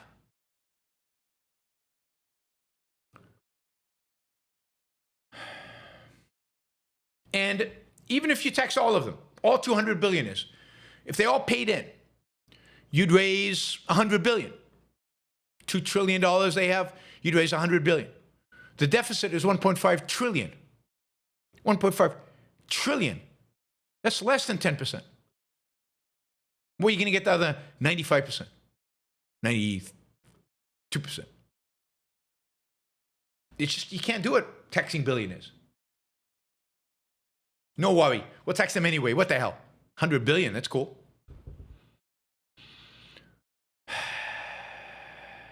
Here's from a guy named Andy Fang, co-founder, CTO of DoorDash. He says, I love California, born and raised there. But stupid wealth tax proposals like this make it irresponsible for me not to plan to leave the state. This Class B thing itself would wipe me out. Being founder-led is a big part of what makes DoorDash special. I will fight to keep it that way. This whole thing of which classes of stock count and which classes don't, the whole thing it is just nutty and again, would result in people just being wiped out. Now note that over the last decade, California spending has doubled, while its population flat. The state's education budget has doubled. Number of students gone down. The performance of those students gone down. Money spent doubled. But God forbid we consider cutting spending. Can't do that. Can't do that. Now, I like this comment. This is a comment from Ben Horowitz from A16Z. He says, it's been so hard to break Silicon Valley because of the network effect. But this is the best strategy I've seen. If you want to destroy Silicon Valley, This is the way to do it. This is the strategy to do it. The Democrats have finally figured it out. He goes on to say, Norway has an unrealized capital gains tax. Norway got a lot of extremely smart people, great entrepreneurs, but they all left. When you talk to entrepreneurs in Norway, they're like, I literally can't pay the tax because the company got marked up and I owe a lot of it and I can't get that money out. It's a private company. I'm stuck. So I have to leave the country. There are basically no tech entrepreneurs in Norway now. Well, this is what you would do to Silicon Valley. Destroy it, empty it out. Now, I know a lot of people would be happy, but Silicon Valley is one of the great achievements, one of the great achievements of human history. One of the great achievements of America. I'll be giving a talk about that at OCON this coming summer in New Orleans. So, yeah, just depressing and horrible. I guess we'll end on a positive, kind of a positive, a weird positive, a not real positive, a kind of a artificial positive, but what the hell, it is what it is. So over the weekend, there was a pro-Hamas demonstration in New York. They got pretty rowdy. And there was they went to a Jewish neighborhood and there was a confrontation and they yelled, pro-Hamas to the Jews, and it became anti-Semitic and really, really bad. And what is stunning is that immediately afterwards, like within 24 hours, 48 hours, every Democrat in the state condemned, I mean, you're probably expecting condemned the Jews. No, condemned the Hamas rally, the pro-Hamas rally. They condemned their own far left. Really? I'm not kidding. Here's a sample. Right? I have to enlarge this to see it. One second. New York Attorney General. This is the one that Trump has started to try to go after. Hamas is a terrorist organization. We do not support terrorists, period. Or AOC. Can you imagine AOC? Hey, so marching into a predominantly Jewish neighborhood and leading with a chant saying we support Hamas is a disgusting and anti-Semitic things to do. Pretty basic. Whoa, AOC said that. Chuck Schumer. Let's be clear, Hamas is a terrorist organization committed to the destruction of Jews while imposing its brutal rule on Palestinians. Chanting support for Hamas is anti-Semitic and unacceptable.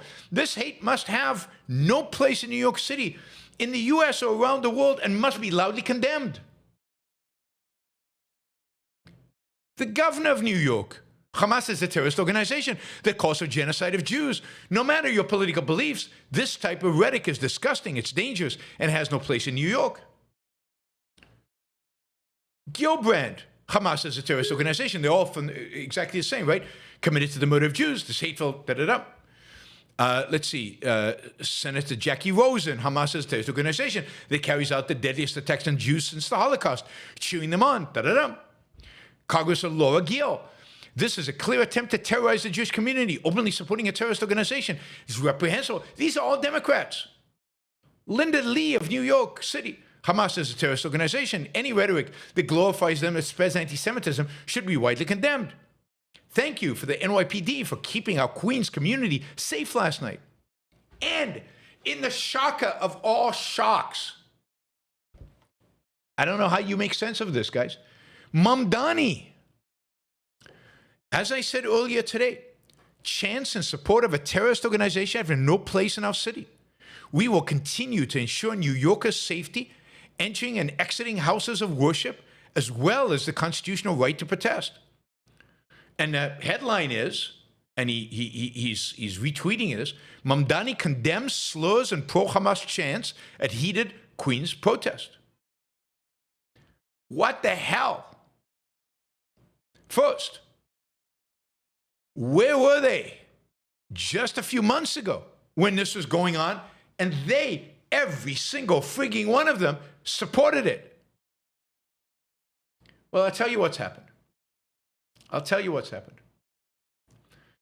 The right has become so anti-Semitic.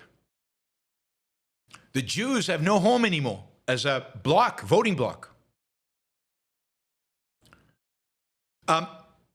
There's an election in 2026. Many Americans are disgusted by the anti-Semitism of right and far left. Far right and far left. Democrats have figured out that their best chance is to move into a space that the Republicans have left open. Move into the anti-Hamas, anti-Semitism space. And they all read the same facts.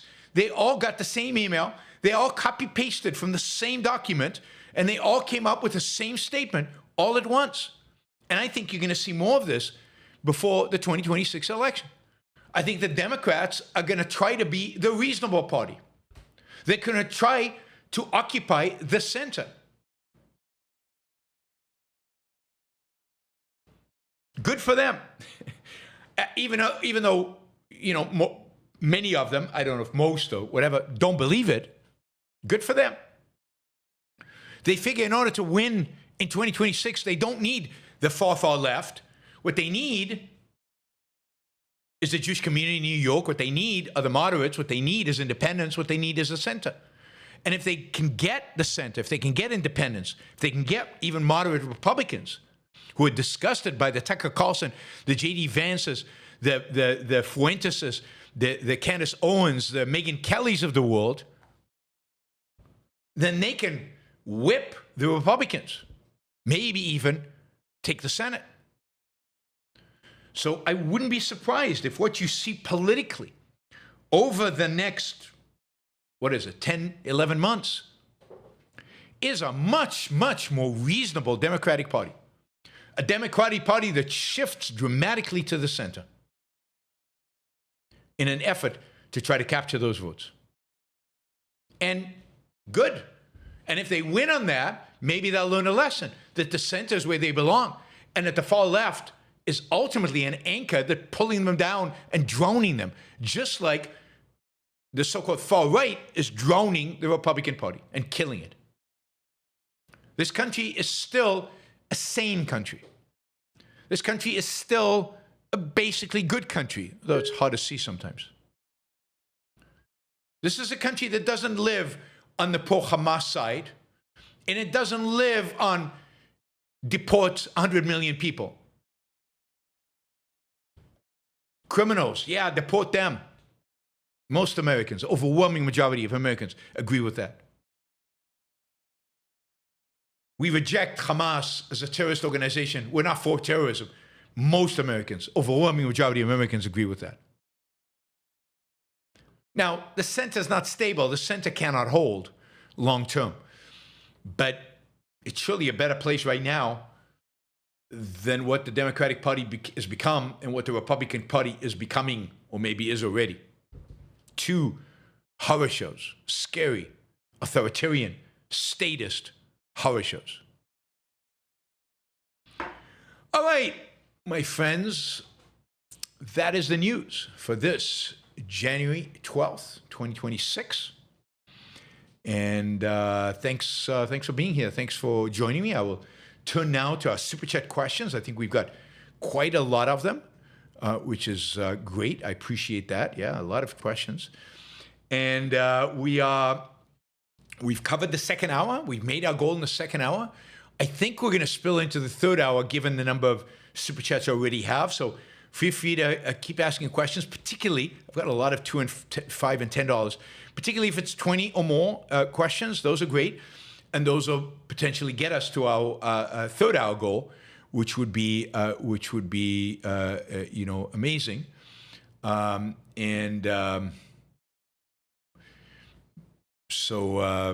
thank you guys. Thank you. It is, and let me thank our stickers, and then tell you a little bit about our sponsors, and then we'll get to the questions. CP Milken, thank you. Jonathan, appreciate it. Who do we have? Let's see. A lot of stickers, a lot of questions. That's great. You guys are really engaged. I like the questions. Crafty, thank you. Mary Aline, thank you. What did I miss? All right, CP Milken again. More than one. This is, okay, it's going nuts. Let's see if I can get, all right. And everybody else, I'm just going to generalize all the other stickers that's, I see. Yeah, I think I got everybody. Anyway, thank you for the stickers. Really appreciate it. Those of you who have not supported the show and are live, we got almost, close to 200 people live right now. Please feel free to do $1.99, 99 cents, anything like that. Any kind of sticker like that would be greatly, greatly appreciated. Show support for the show. Trade value for value. Of course, if you want to get me to respond to something, you want to get me to talk about it, topic, then just throw in a question. I read them all and I answer all of them. Let's see. Yes, I want to remind you of our sponsors. The Ayn Rand Institute is a sponsor of the show. And we're going to have a conference. The Institute is having a conference, an Ayn Rand conference in Porto, Portugal. Portugal, a phenomenal place. Porto is a beautiful city. The Portuguese are really amazing people. The food is good. The place is a beautiful place. The conference is a nice hotel. I will be there speaking. Anko will be there. Nikos will be there. So join us. And Talt's funny. The CEO of the Ayn Rand Institute will be there. Join us. If you're under 34 years old, you can apply for a scholarship. If you're over 34, you can register and pay.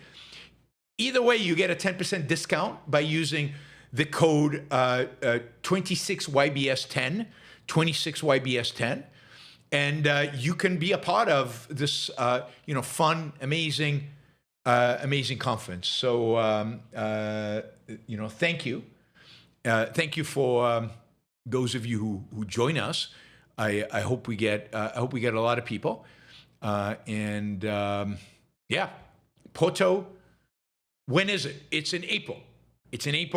Oh, and you can find out all the information and register, and you find the link and all the information about the conference program and who's going to be there and where it is and all of that and exact dates in April. It's mid-April. I think it's 17th, 18th, 19th, something like that. On AynRand.org/start here. AynRand.org/start here. All of that. It's a phenomenal conference. It'll be a lot of fun. If you're in Europe, you should definitely come. You should get all the objectivists in Europe. All the Ayn Rand fans in Europe should come to Porto in April, and we'll hang out. It'll be a blast. I'm teaching. I'm doing a capitalism lecture, but I'm doing two different things and participating in one panel. So it's going to be a lot of fun. All right. Let's see. What else do we want to do?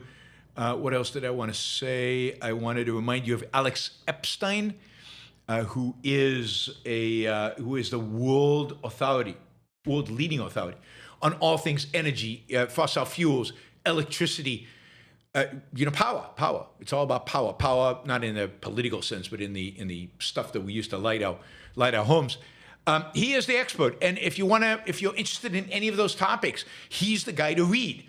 And he writes in a way that's easy to understand. He writes in a way that's engaging. And he gives you talking points so you can become a better arguer for those ideas. Check out alexepstein.substack.com. Michael Williams, a friend and a colleague, runs defendersofcapitalism.com, defendersofcapitalism.com. And defendersofcapitalism.com is a program in defense of capitalism from really an objectivist perspective. They do a great job at LPL, Leadership Program of the Rockies. Check them out, defendersofcapitalism.com. And finally, Hendershot Wealth, Hendershot with two T's, hendershotwealth.com/YBS, where you can find information about how you can save significant money on capital gains. If you have a big capital gains liability, capital gains tax liabilities, it's not you can save on capital gains. You can save on capital gains taxes on your liability. You can save a lot of money, maybe reduce it to close to zero with a particular product they have. You can check out an interview I did with Robert Hendershot on my channel on YouTube, on playlists under under, what is the name of the playlist? Sponsors. Sponsors playlist. All right. Great. We've always almost achieved our third-hour goal. So thank you, thank you, thank you. And for that, I think I have to thank Lincoln. Lincoln, $100. Thank you, Lincoln. Lincoln says, song request, and this month's contribution, Wind of Change by Scorpions. Very powerful ballad released after the fall of the Berlin Wall. Feels very topical. All right, I will check it out and do a song review of that soon. All right. I want to remind you also, Patreon. You can support the show on a monthly basis, on a regular basis, which is great, which I love. Go to patreon.com and just put Yaron Brook Show in there. And you can do it at $2 a month, anywhere up to $1,000 a month. And it's a great way to support the show and make sure that the show continues and grows. And we do the marketing and we create all the short videos and do all that. All of that costs money. And you guys are the ones who can make it happen and make it possible. So please help us out with that. All right. We got one $50 question from Mark. Mark says, I see damn few objectivists clearly condemning ICE, especially after the Good killing. Some are waiting for more evidence. Some defending ICE. What the hell is going on with the movement? What is ARI doing? Well, I mean, ARI has condemned ICE already. I mean, Augustina regularly writes about ICE and immigration policy. So I think ARI has made its position about ICE very clear, and it's not hesitant at all. So I think it's very clear. I think some objectivists are kind of wary of coming to conclusions too quickly and want to see more of the evidence because I don't know why, but there is this idea that you don't want to support anarchy. Yeah, I think there's an attitude among some objectivists. Look, all this protest against ICE and all. Yeah, we hate ICE, but if you go out and protest them and you interfere in their actions, and that is borderline anarchy, and we don't like anarchy, and we're against it. I think that's wrong. I think you have to stand up against statist authoritarianism. You have to find your issues and stand up against it when injustice, massive injustice, is being committed. And I think this is a fight that we need to fight. But I understand that some objectivists don't want to. They don't think this is the fight worth fighting. And of course, there's a split between people who call themselves objectivists over immigration. And there's a lot of hostility towards illegal immigrants among some people who call themselves objectivists. But there's a real split between among objectivists around these issues. I am clear about my position on ICE. I have been for a long time. I think the Institute's position is clear. But we're an organization of individuals, and individuals have to come to their own conclusions. There's no towing a party line. There's no because Yaron thinks this, you should think it. There's no because ARI says it, everybody should follow with it.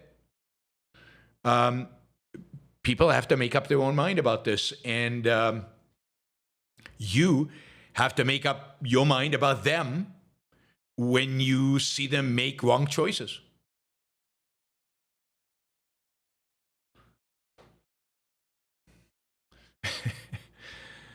I'm laughing because I just, I've got Twitter on the side just in case some breaking news happens or maybe the Iranian regime falls or something.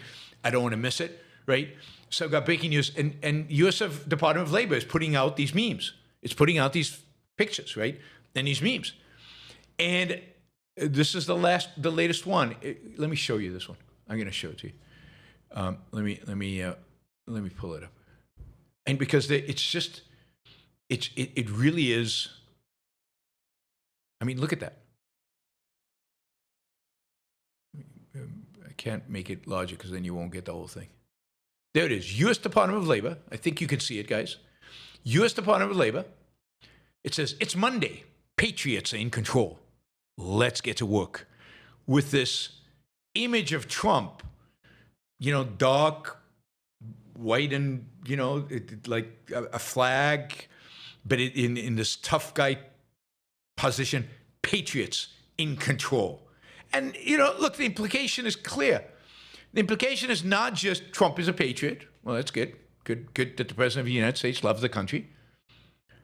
But the implication is, if you don't support him, you're not a patriot. If you don't support him, you're one of the bad guys. That's exactly what it's about. And this after, all the other, I'm just clicking on Department of Labor.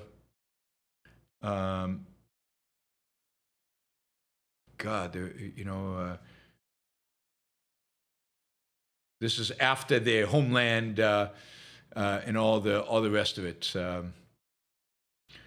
Yeah. One homeland, one people, one heritage. And then Trump with that pose and the lighting and everything. Just disgusting. Cult of personality, fascist crap. That's what it is. Yeah. Then you've got another one. Your nation needs you. Build the future of your homeland, with a little American flag and a Statue of Liberty. They forget what's written in the Statue of Liberty. Something about being us your weary, your poor, bring them. We invite them to come to America. None of that, of course. Restore American greatness. Ta-da! Oh, here's another one. Hold the line, patriots. One nation is worth fighting for. Our nation is worth fighting for. With Trump with an umbrella and hold the line, kind of a black and white dramatic illustration. It's just so un-American. These things are so un-American.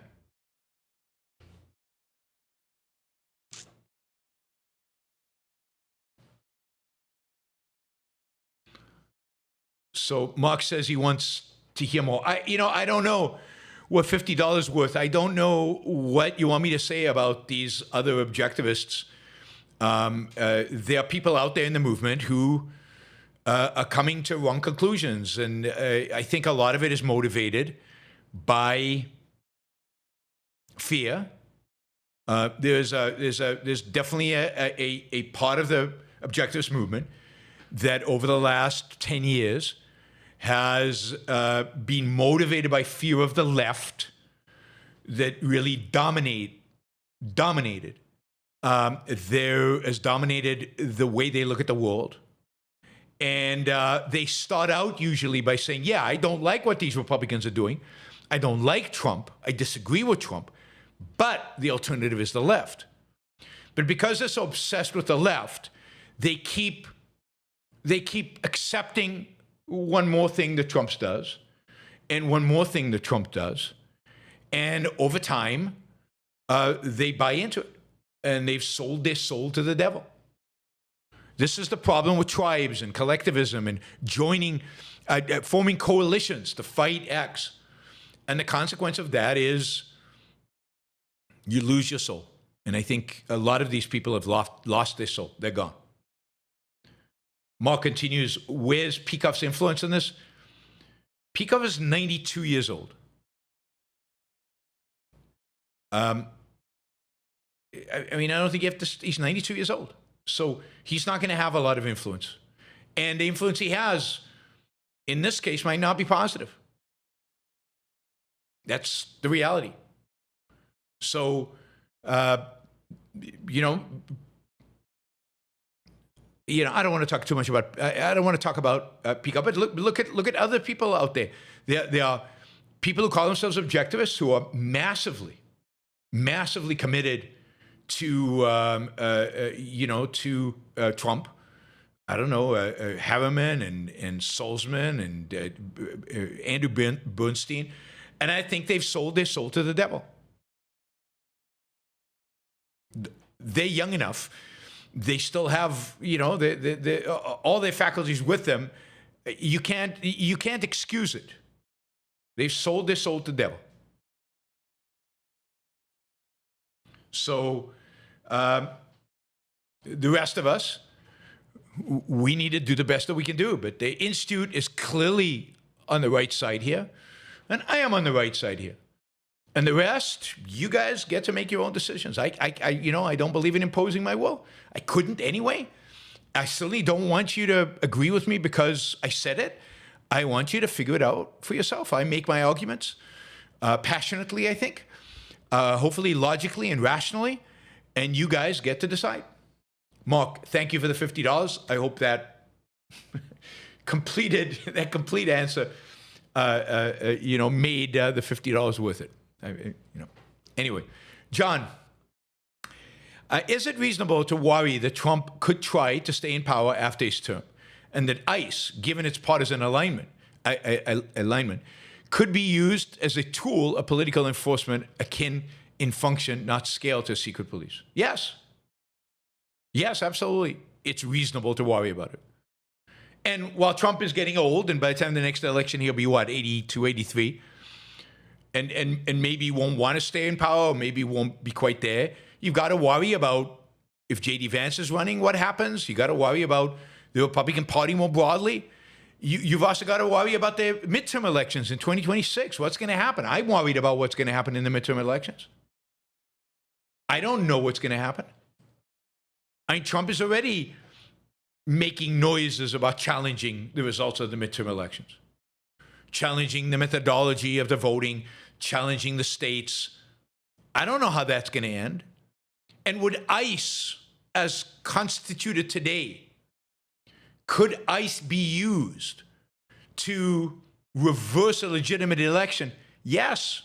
Would ICE say, no, that's not our job? I don't think they would say it. Would Kristi Noem say Trump no? Homeland Security doesn't do that. Would Holmes say no? Or whatever his name is, say no. That's a misuse of the Border Patrol. Would they say that? No. And would Trump dare to order it? Is there anybody who doubts that? That if he thought he could get away with it, he would order it? Holman. Yes. It's really, really, really scary. Really scary. And, the whole thing, and we're going to get a test of the power of the Supreme Court any day now. I mean, they were supposed to rule on Friday about the tariffs, and they chickened out. And now we expect it this coming Wednesday, I think, a ruling on tariffs. And, Trump is already, in a sense, threatening.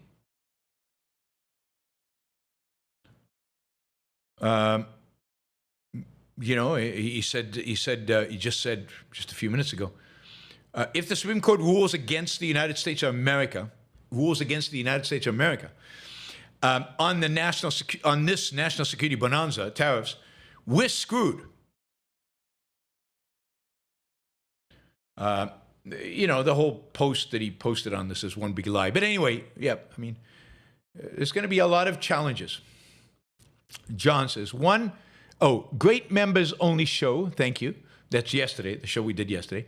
Is it fair to say altruism breeds second-handedness, which then produces three emotional types? The exploiter, lone wolf, the exploited, the ones being sacrificed, and the fragmented, compartmentalized, mixed. Yes, I think that's absolutely right. Altruism definitely breeds second-handedness because your standard in morality, and therefore in what is good, is other people. And therefore you look for other people. You look to other people for the standard of anything. And of course that breeds those three. The guy who takes advantage of other people, that's one form of second-handedness. The one who's willing to be taken advantage of, it's another form. And the guy who's compartmentalized, does in some realms and doesn't in other realms, which is, I think, is ultimately the majority.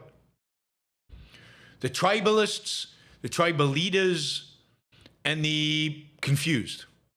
Those are it really is the state of America today. Tribalists, tribal leaders, and confused. Yeah, you guys should check out, if you're not a member, you should become a member. And by becoming a member, you can access the show I did yesterday, where I went over the essay, Selfishness Without a Self, which is an essay where Ayn Rand in 1974 describes to the T our current president, Donald Trump. Selfishness without a self. Ian, if the independence of the Fed is lost, or effectively lost, what's stopping the dollar from hyperinflation? Well, it's not lost yet. And what it would mean to get to hyperinflation is basically an order from the president to print money. To print much more money than the economists at the Fed would like. That's what it means. And then nothing would stop hyperinflation. It's what happened in Turkey when it was the president determining interest rates and the money supply and all of that, and he just inflated the hell out of it. It what happened in Venezuela. It what happens in every country where the Federal Reserve becomes fully integrated into the government. It serves at the government's bequest, and as a consequence, it inflates. The best thing for the government right now, the best way to deal with the debt, with the national debt, is to inflate it away. 100% inflation would do a lot to reduce our inflation rate in this country. Erdogan did it, Maduro, and before him Chavez. I mean, this is what happens to all of them. And if Trump has his way and interest rates are lowered to under 2%, just artificially, he wants them as low as possible, there's a good chance, that brings about, potentially brings about inflation. And if that inflation reduces the value of the debt, and the federal government walks away happy.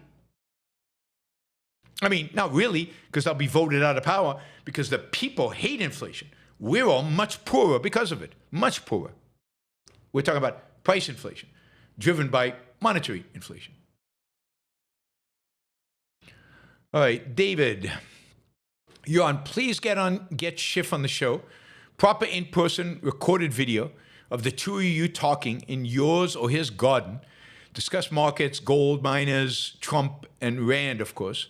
It will be big views if it's in person. I'll try to do that.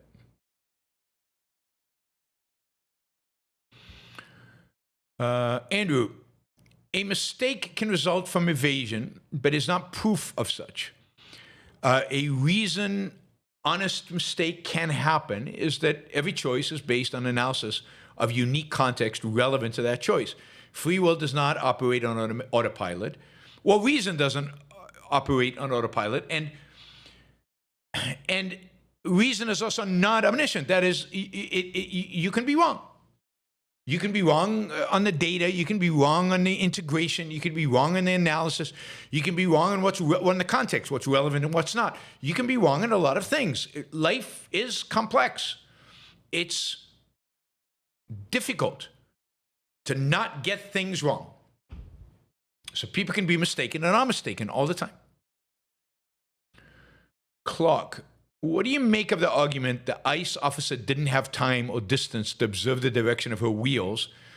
He saw the vehicle moving forward and heard the wheels gaining traction, then reacted. Well, he did react. He stepped or jumped out of the way. What was the purpose of getting the gun? I mean, all he did by shooting her was create a lead foot. That is, create her foot go on the accelerator. If he had literally been in front of the car, he would have been hurt much more after shooting her. This is why police are told not to be in the front of the car and not to shoot. Get out of the way. He got out of the way. That was enough. And then shot her twice from the side just to make sure she was dead. What is the point of all that? Get out of the way.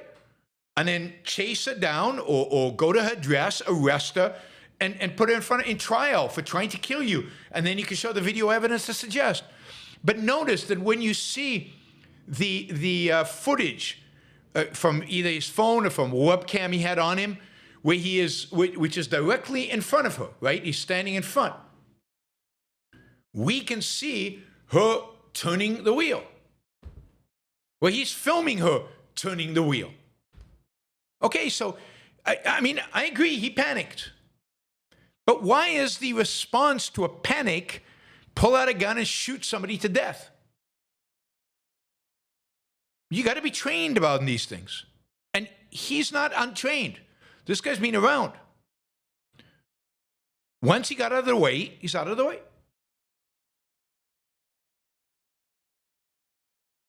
So I just don't understand the issue, given that he jumped out of the way. That was his instinct. And as he was moving out of the way, he shot through the front glass and then shot twice through the side.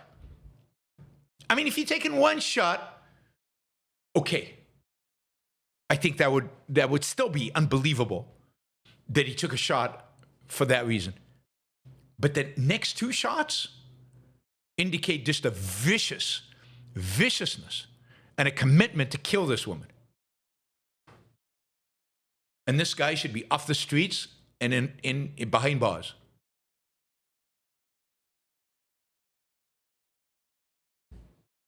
He got a scrape. He was running around. There's plenty of video of him running around afterwards. He goes up, he sees her dead. He comes back, he tells the guys to call 911. He kind of almost high-fives with somebody. He is joyous and happy. I'm sure they took him to hospital afterwards to say that he got a few bruises. Maybe he got a scrape. You don't kill people for that. You don't shoot them through the head 3 times for that. At no point was the car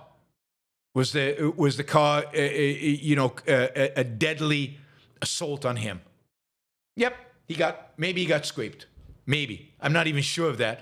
And that it wasn't staged, his going to the hospital. I mean, I hope this makes it to trial. And then let's do discovery, let's get all the evidence out there.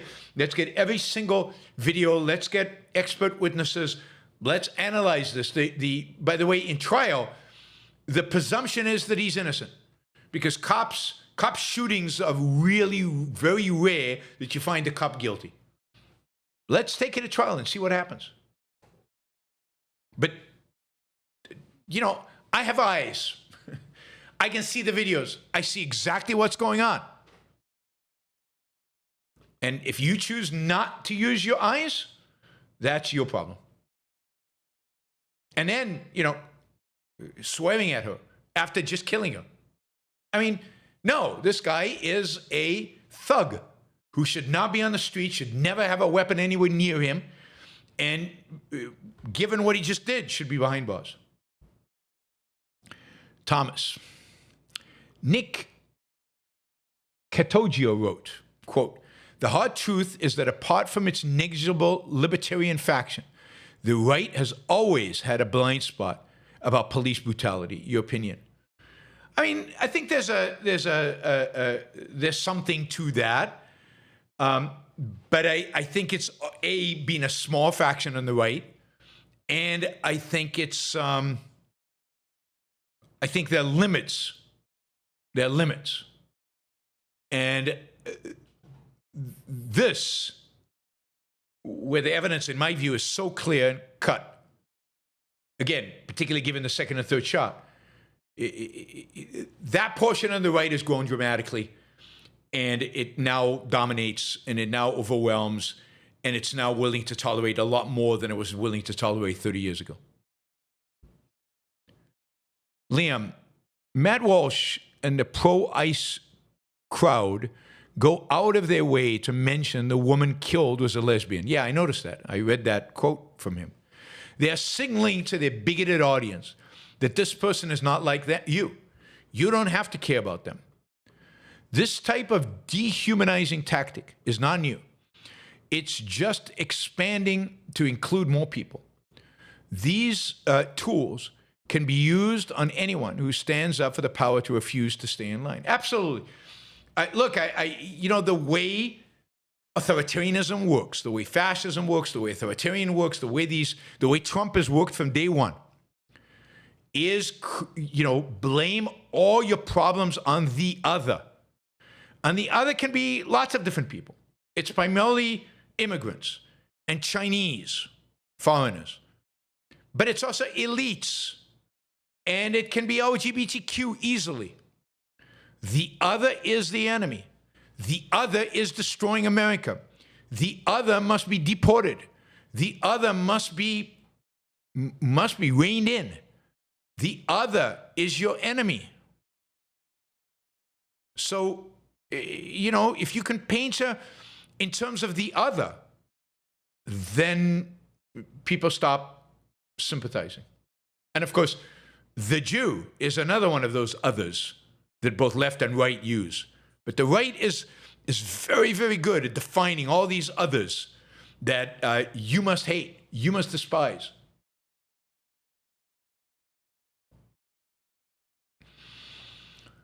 All right.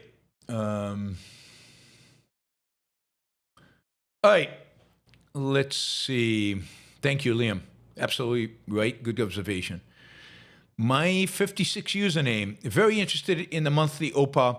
After listening to some left podcast, they still bring up Charlie and are happy a white supremacist is dead and died recorded. How is one supposed to argue that this is wicked thinking? How is one supposed to argue?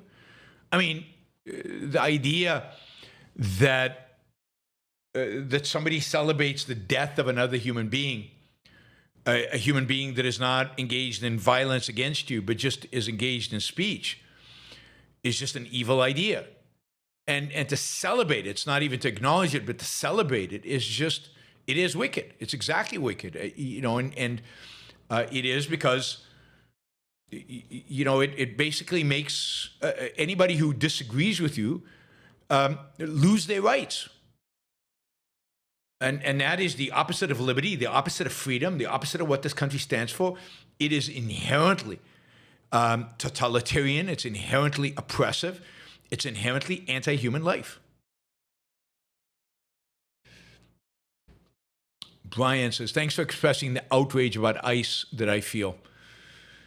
Thank you, Brian. I appreciate the support. Obviously, there are people out there who disagree with us. Jennifer, they told Dirty Harry it's the law, and he said, well, then the law is crazy. Yeah, Dirty Harry was often right. That's a good quote. Thank you, Jennifer. Ian says, have you looked into live streaming with YouTube Shorts? Seems like they get a lot more traction with the algorithm. All you need to do is change the video aspect ratio to vertical. But live stream, like a 2-hour live stream with that vertical, I'll look into it, but I doubt that it's more than a fad. I obviously put out a lot of shorts, and they get decent reception. In the old days, when they first introduced shorts, I put out a few shorts, and they got like tens of thousands and hundreds of thousands of views. Now, if they get 2,000 or 3,000, it's a lot, and I get 2,000 or 3,000 on all my long videos. So it's not adding that much. It's introducing me to a new audience, I think. That's the value of the shorts. But I'll look into it. Jeffrey, please do OPA course. I will pay. Thank you, Jeffrey. Yeah, I mean, it looks like what? In terms of $100, 6% of you would do it. 6%, about 160 people who voted. It's, what is it, 10 of you would pay $100. So, yeah, I mean, it's getting there. At $50, we've got 17. So maybe 20 of you would pay 50. And I assume if you're willing to pay 100, you'd willing to pay 50. So maybe we could get 20 people at 50. I'd have to think about whether that was worth it. Maybe I'll make it 75 and something in between. But yeah, I mean, there's enough people here, it looks like to me from the poll, enough people who seem to be interested and willing to pay to make it happen. So now I just need to get the logistics up. We'll keep running the poll. I think tonight we'll run it, maybe tomorrow, and then I'll see what the totals are and make a call. But my guess is it'll be somewhere between 50 and 75. Molten Splendor, the survey for the OPA class did not allow for added selections. I first elected 25, but could not include other options. Also, the commitment would be helpful. Is just 1 month okay, or is a 1-year commitment required or preferred? No, I mean, I'm not going to make you commit long term. 1 month and renewable. Hopefully you set up a renewable thing, but you could cancel it any time. So I wouldn't ask you to pay for it in advance for a whole year or something like that. I do it month to month, and if you don't like it, or if it's not fulfilling your needs, or you're not enjoying it or whatever, you can drop out anytime. So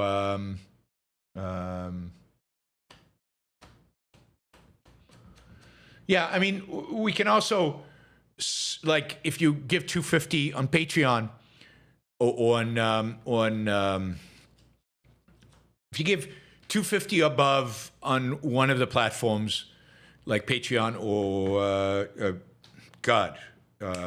PayPal, you could get it for free. If you give $100 on that platform, maybe it's an extra 50.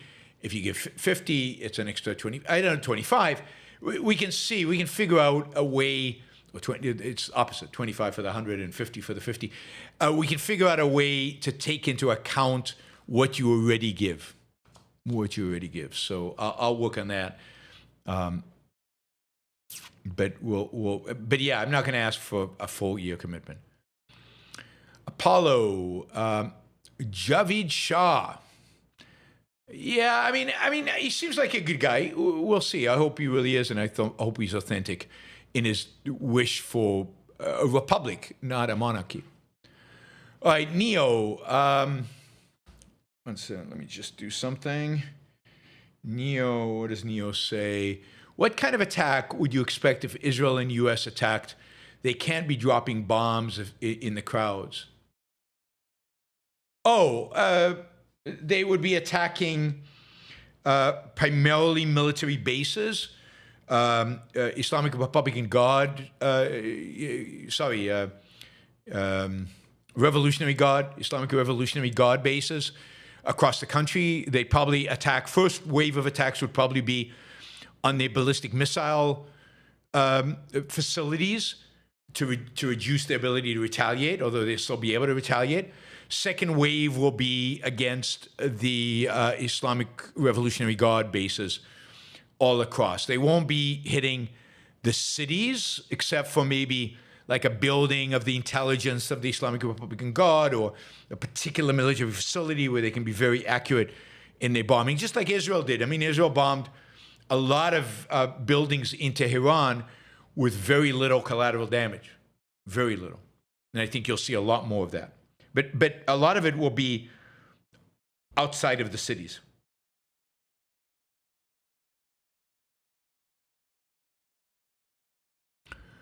All right, Gin Tracks. I am slightly behind, but amazing content on Iran. Thank you, Gin. Thank you for the show, Iran. Thank you for the support.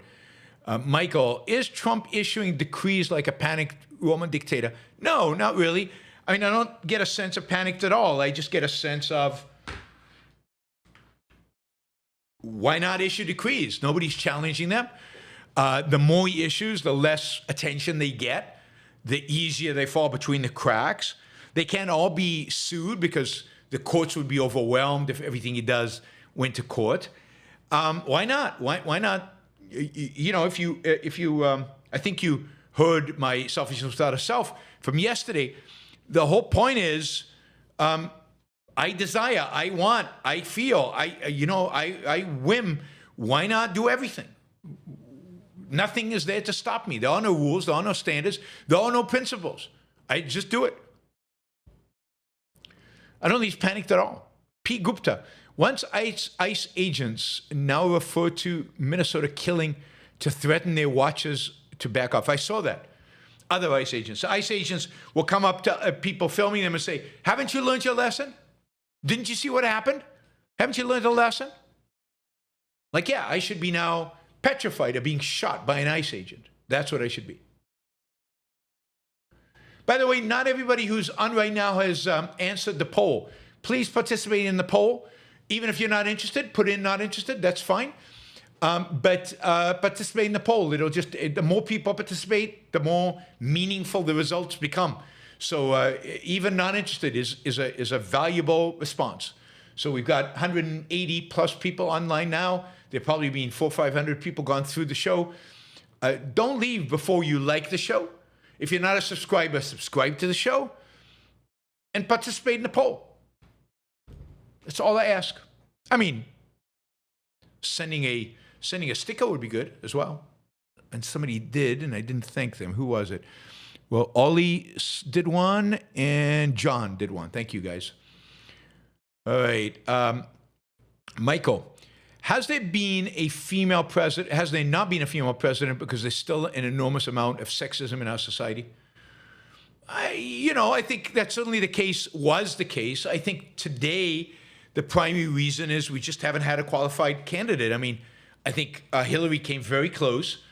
If it had been a woman better than Hillary, and it wouldn't have taken much to be better than Hillary, I think she would have beaten Trump. I think that Nikki Haley had a chance to get the Republican nomination, if not that Trump had nailed it already. She might have been the nominee, and I easily could have beaten Biden or what's her name? Who I've forgotten the name already, right? Michael, are we witnessing the replacement of law with personal power, the normalization of arbitrariness, the surrender of principle in exchange of tribal wins? Yes. You can see that every day yes and no. Yes, in a sense that that's what Trump is trying to get us, right? He puts out these decrees, you write these things, and he talks about them as if they're laws, but they're not. They're not binding. They have to go through Congress. But he would like them to be. So we haven't quite replaced laws completely because Congress still has to pass them. Like this cap on interest rates is not in force. It's not in place until Congress passes a law. All we've seen is Trump express his opinion about it and write an executive order as if it's going to happen. But you can't do that with an executive order. But there's an effort to do that. There's definitely an effort to replace law with personal power. Michael says, has Megyn Kelly given in and become a Groyper sympathizer? Yes. She's completely given in. She's become an apologist, complete apologist for Candace Owen, for anti-Semitism, for Nick Fuentes. She's really good friends with Tucker. Megyn Kelly has gone. She's finished. I don't know that she was ever of any value, but she is completely imploded at this point. She did an interview with Tucker. She started saying, well, I can ask questions about whether Israelis killed Charlie Cook, where Israel did it. That's just beyond. It's just insane. James, Germany didn't need Hitler to start World War I. It is likely Nazi Germany would have formed and initiated a Second World War in the absence of Hitler. Again, it's hard to tell. History doesn't play out exactly the same if you change an important element.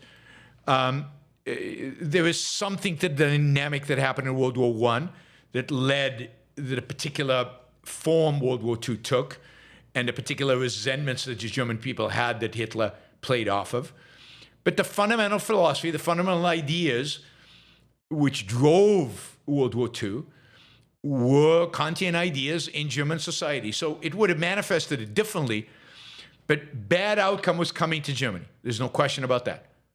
Even if World War I doesn't happen, something bad happens after that. It's just not clear it happens with Hitler and Nazis in World War II. It might happen in a completely different way.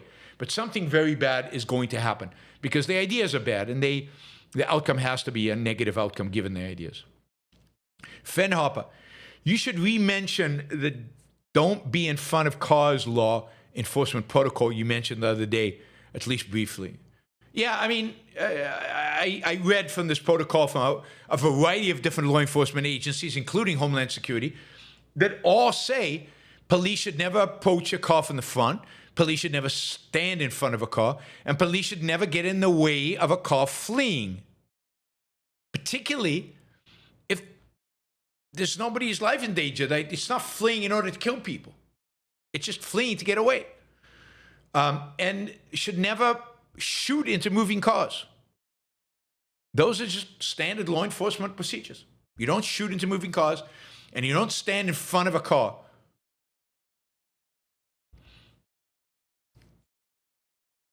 And ICE doesn't care. Doesn't care about procedures. Doesn't care about standard operating procedures. It just does whatever the hell they want because they have got a green light from the president and the people below the president to do whatever the hell they want. They're the good guys, and therefore they can do whatever the hell they want. Equal to reality. America will have unlimited energy at this point with all the spinning the founding fathers are doing. Yeah, it's sad and true. James, how does a culture devolve into a complete disregard for human life? Well, I mean, you've got to read ominous parallels. Bad ideas will do that. Bad philosophy will do that. A disrespect for human life is the condition of almost every culture in human history, every society in human history from the beginning. What's rare is a respect for human life. And that developed in the United States because of good ideas, the ideas of the Enlightenment. And as the ideas of the Enlightenment have been bombarded with postmodernism, Marxism, religion, statist ideas of all kinds, anti-individual ideas, the culture is crumbling. The culture is giving in. It's giving up. Our educational system, our universities, our schools, our politicians, they won. The culture is becoming like the ideas that they are preaching, been preaching for a long time. Roland, I'm glad we've had peak woke. Looking forward to seeing peak MAGA soon. Yeah, me too. Me too. We've had peak woke left. Now we need peak woke right. James, Germany was such an advanced, sophisticated country. And look how quickly it inverted into being the forefront of unimaginable human atrocities. It can happen here, and it happens fast. Yes, again, Ominous Parallels by Leonard Peikoff. Must read, and it's called The Ominous Parallels because of the parallel between Nazi Germany and modern America, and the potential for modern America to become Nazi-like. Read Ominous Parallels now, today, because we're living the ominous parallels. Michael, in most social anxiety and neuroticism, is most social anxiety and neuroticism caused by second-hand mentality, being so overwhelmingly concerned with your status in the hierarchy and how other people are perceiving you. I think that's part of it, but the other part is what we've talked about in the members-only shows. It's got to do with the missing link. It's got to do with the anti-conceptual mentality. Again, when you cannot conceptualize, when you cannot and you do not fully utilize the abstract capabilities of your mind, the reasoning capabilities of your mind, the conceptual ability of your mind, then you cannot cope with so much of reality. And that causes you to be afraid.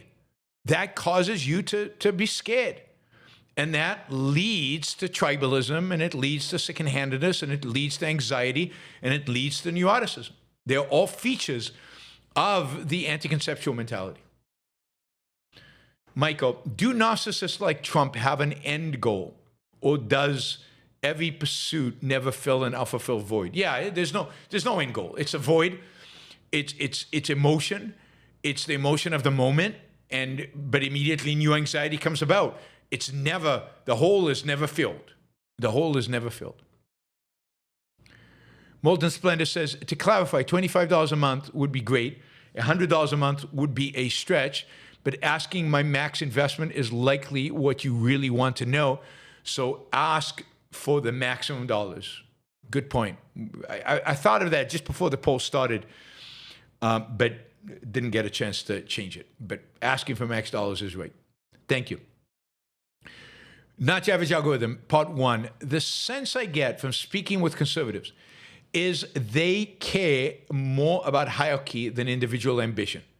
They oppose minimum wage laws because they view it transferring resources down a hierarchy to people who are always meant to be at the bottom. You know your place. I think that's becoming, I don't think that was true in the past, but that's becoming more and more of it. They're buying into this hierarchical society. Hierarchies it's a lobster argument that Jordan Peterson makes. Hierarchies are embedded in us. They're genetic. They have to do with our DNA, so potentially with our race. And yeah, so I think, yes, I think that's becoming more and more of a reason. I don't think it used to be. Linda says, we've been out of California over a year and they are still coming after us for dollars. Yeah, it's horrible what California does. I eased out of California and so far, they haven't come after me, but I haven't been, I think it's now 5 years. It's now 8 years since I left California. Andrew, if the conservatives who say America was built on a mixture of Judeo-Christian and Greek principles are right, that only explains Americans' instability, not that those two forces are compatible. Yes, absolutely. I think that's right. And there's a sense in which absolutely it was built on a mixture. The good parts were all Greek and the bad parts were all Judeo-Christian. Hopper Campbell, Andrew Bernstein claims the ICE agent was a hero defending his life, and radical left must be trolling at this point. Yeah, I mean, this is what fear of the left overwhelms your cognitive capacities. That's all I can think of to explain it. I don't get it. I don't get it. So now it's okay to kill leftists because they're radical? Just shoot them? Not your average algorithm, part one, it's a two-part. I find it frustrating that I'm always the one bringing up Ayn Rand when discussing politics or philosophy with new social circles, whether at work or with people on online chat rooms. It makes me think, how can I be the only one who discovered Rand and got that she was right? No one else figured this out. Very few people did. A lot of people read her, and very few people figured out she was right. That's the reality that all of us find frustrating. Believe me, I find it frustrating. Yeah, and then people who claim they figured it out turn out not so much, which is even more depressing. Abraham Campos, I saw a video of the UK objectivists on the ICE case. Given how sensitive the matter is, I would be interested in seeing a debate between two academic objectivists. About what? There's no debate here. There's nothing to debate. There really is nothing to debate. I don't know what the UK objectivist position on ICE is, but what are we going to debate? He got out of the way. He didn't get out of the way. These are police procedures. They're not police procedures. You either see it or you don't see it. There's no debate to be had here. There's no debate to be had. And it's disappointing. But I know what motivates it. I know what motivates it. And what motivates is it's not to come out too strongly against Trump. That's what motivates it. And not to come right now out against illegal immigration too much. So you can't be too critical of ICE if you want to stay in the good graces of certain people. But there's no, the evidence is right there. It's available to every one of you. Just make up your mind. Debating him will change nobody's mind. You either see it or you don't see it. And if you don't see it, then you don't see it. And me pointing it out, I've done it. I've shown you photos. The video's upline. I've gone through the whole thing. I've gone through my argument. I made every argument I can. What would it help to have somebody here arguing against me? You can do that in your head, and you make up your mind.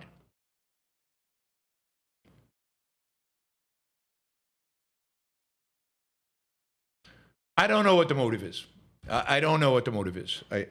But I'm suspicious, given how straightforward this is. Maybe I think some objectivists have a bias towards the police, a bias that's in favor of the police.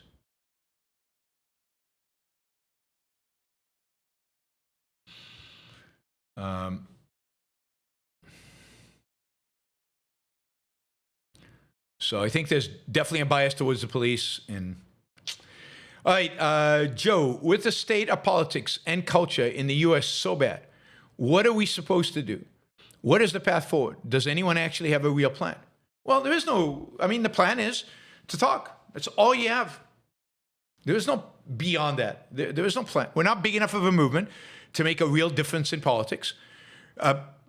We need a use every stage possible to educate people and to talk and to talk and to talk and to talk and to convert people as much as we can, get people to read Ayn Rand.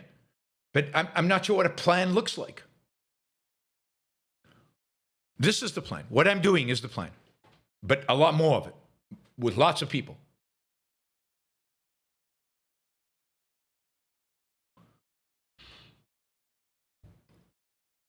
All right.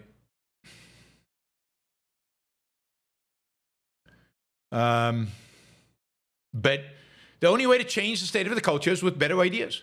It's to change the ideas of the culture. The plan is to change the ideas of the culture. And how do you do that? By presenting those ideas in the culture. P. Gupta, you heard it here first. Democrats are moving to the center. Also, many Democrat voters are learning about rights and the Constitution because of ICE. Yeah, maybe up to a point, not too much. Neo, if you still can't link your sources in your description because it keeps breaking, instead just list the title, names, and author of article. Oh, but if I had to accumulate all my sources and some stuff I read and then I close the window and then I have to find it again. If you're going to check all my sources after every story I do, then yeah. It's too much work is the bottom line. It's way too much work. I read so much in preparation for these shows. So many different things, from mainstream media to marginal media to Twitter constantly to videos, watch stuff on YouTube. And then I prepare 20 topics and then I choose 7 and I have some of my sources there and some of them, but a lot of the stuff is gone. And then of course I agree with a lot of stuff. I know a lot of stuff. I don't have a direct source for it. But if you want all those Democratic posts, I guess I could link the Twitter post that had them all, that copy pasted them all. Why not shoot to disable the vehicle? Why all the profanity? Get the F out of the car. Fucking whatever, bitch. Horribly unprofessional. Yes. And now, shooting to disable the car, yeah, it's in the moment. It's hard. You'd have to point the gun down. Why pull the gun? You scooted out of the way. Maybe you got hurt a little bit. But shooting her is not going to help. It will not slow the car down. It will not prevent you from being hit. So there's no point at it.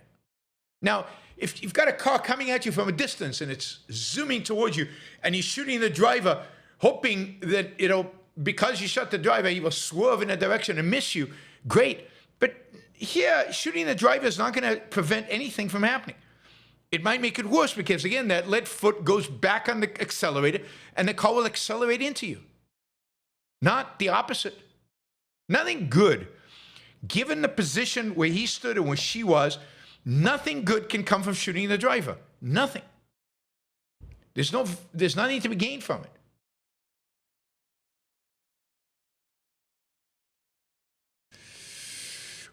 Oli, I struggle to see how Trump will go peacefully after a second term. Do you think it's likely he will find a legal loophole and run for a third term? I think he's going to try.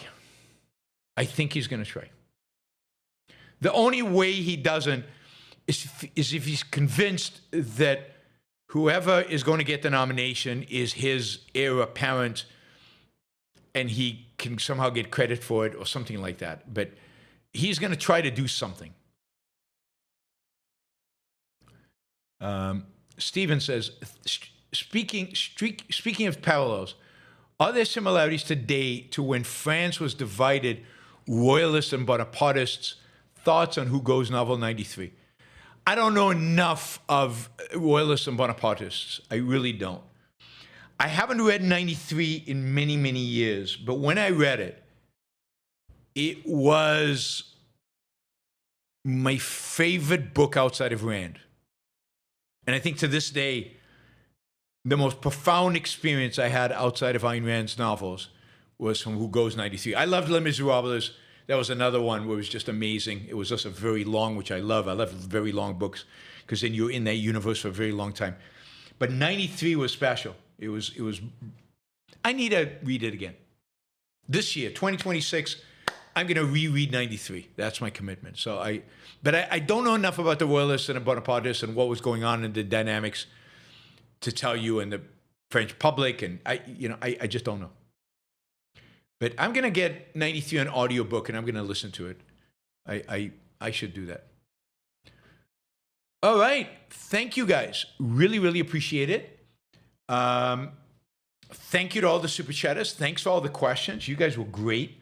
Don't forget that in 2.5 hours, we're back here with Gina Gorlin. It's going to be a terrific show. If you're interested in psychology, if you're interested in personal growth, personal change, if you're interested in entrepreneurship and building companies and growing as a human being, she is fantastic. She is a huge influence today in Silicon Valley. She's got a new book coming out. We're going to talk about her new book. It's going to be fantastic. She's always a pleasure. So join us at 7 p.m. East Coast time and bring your questions. And it's going to be fantastic. We're going to have a good time. See you in a little bit. Bye, everybody.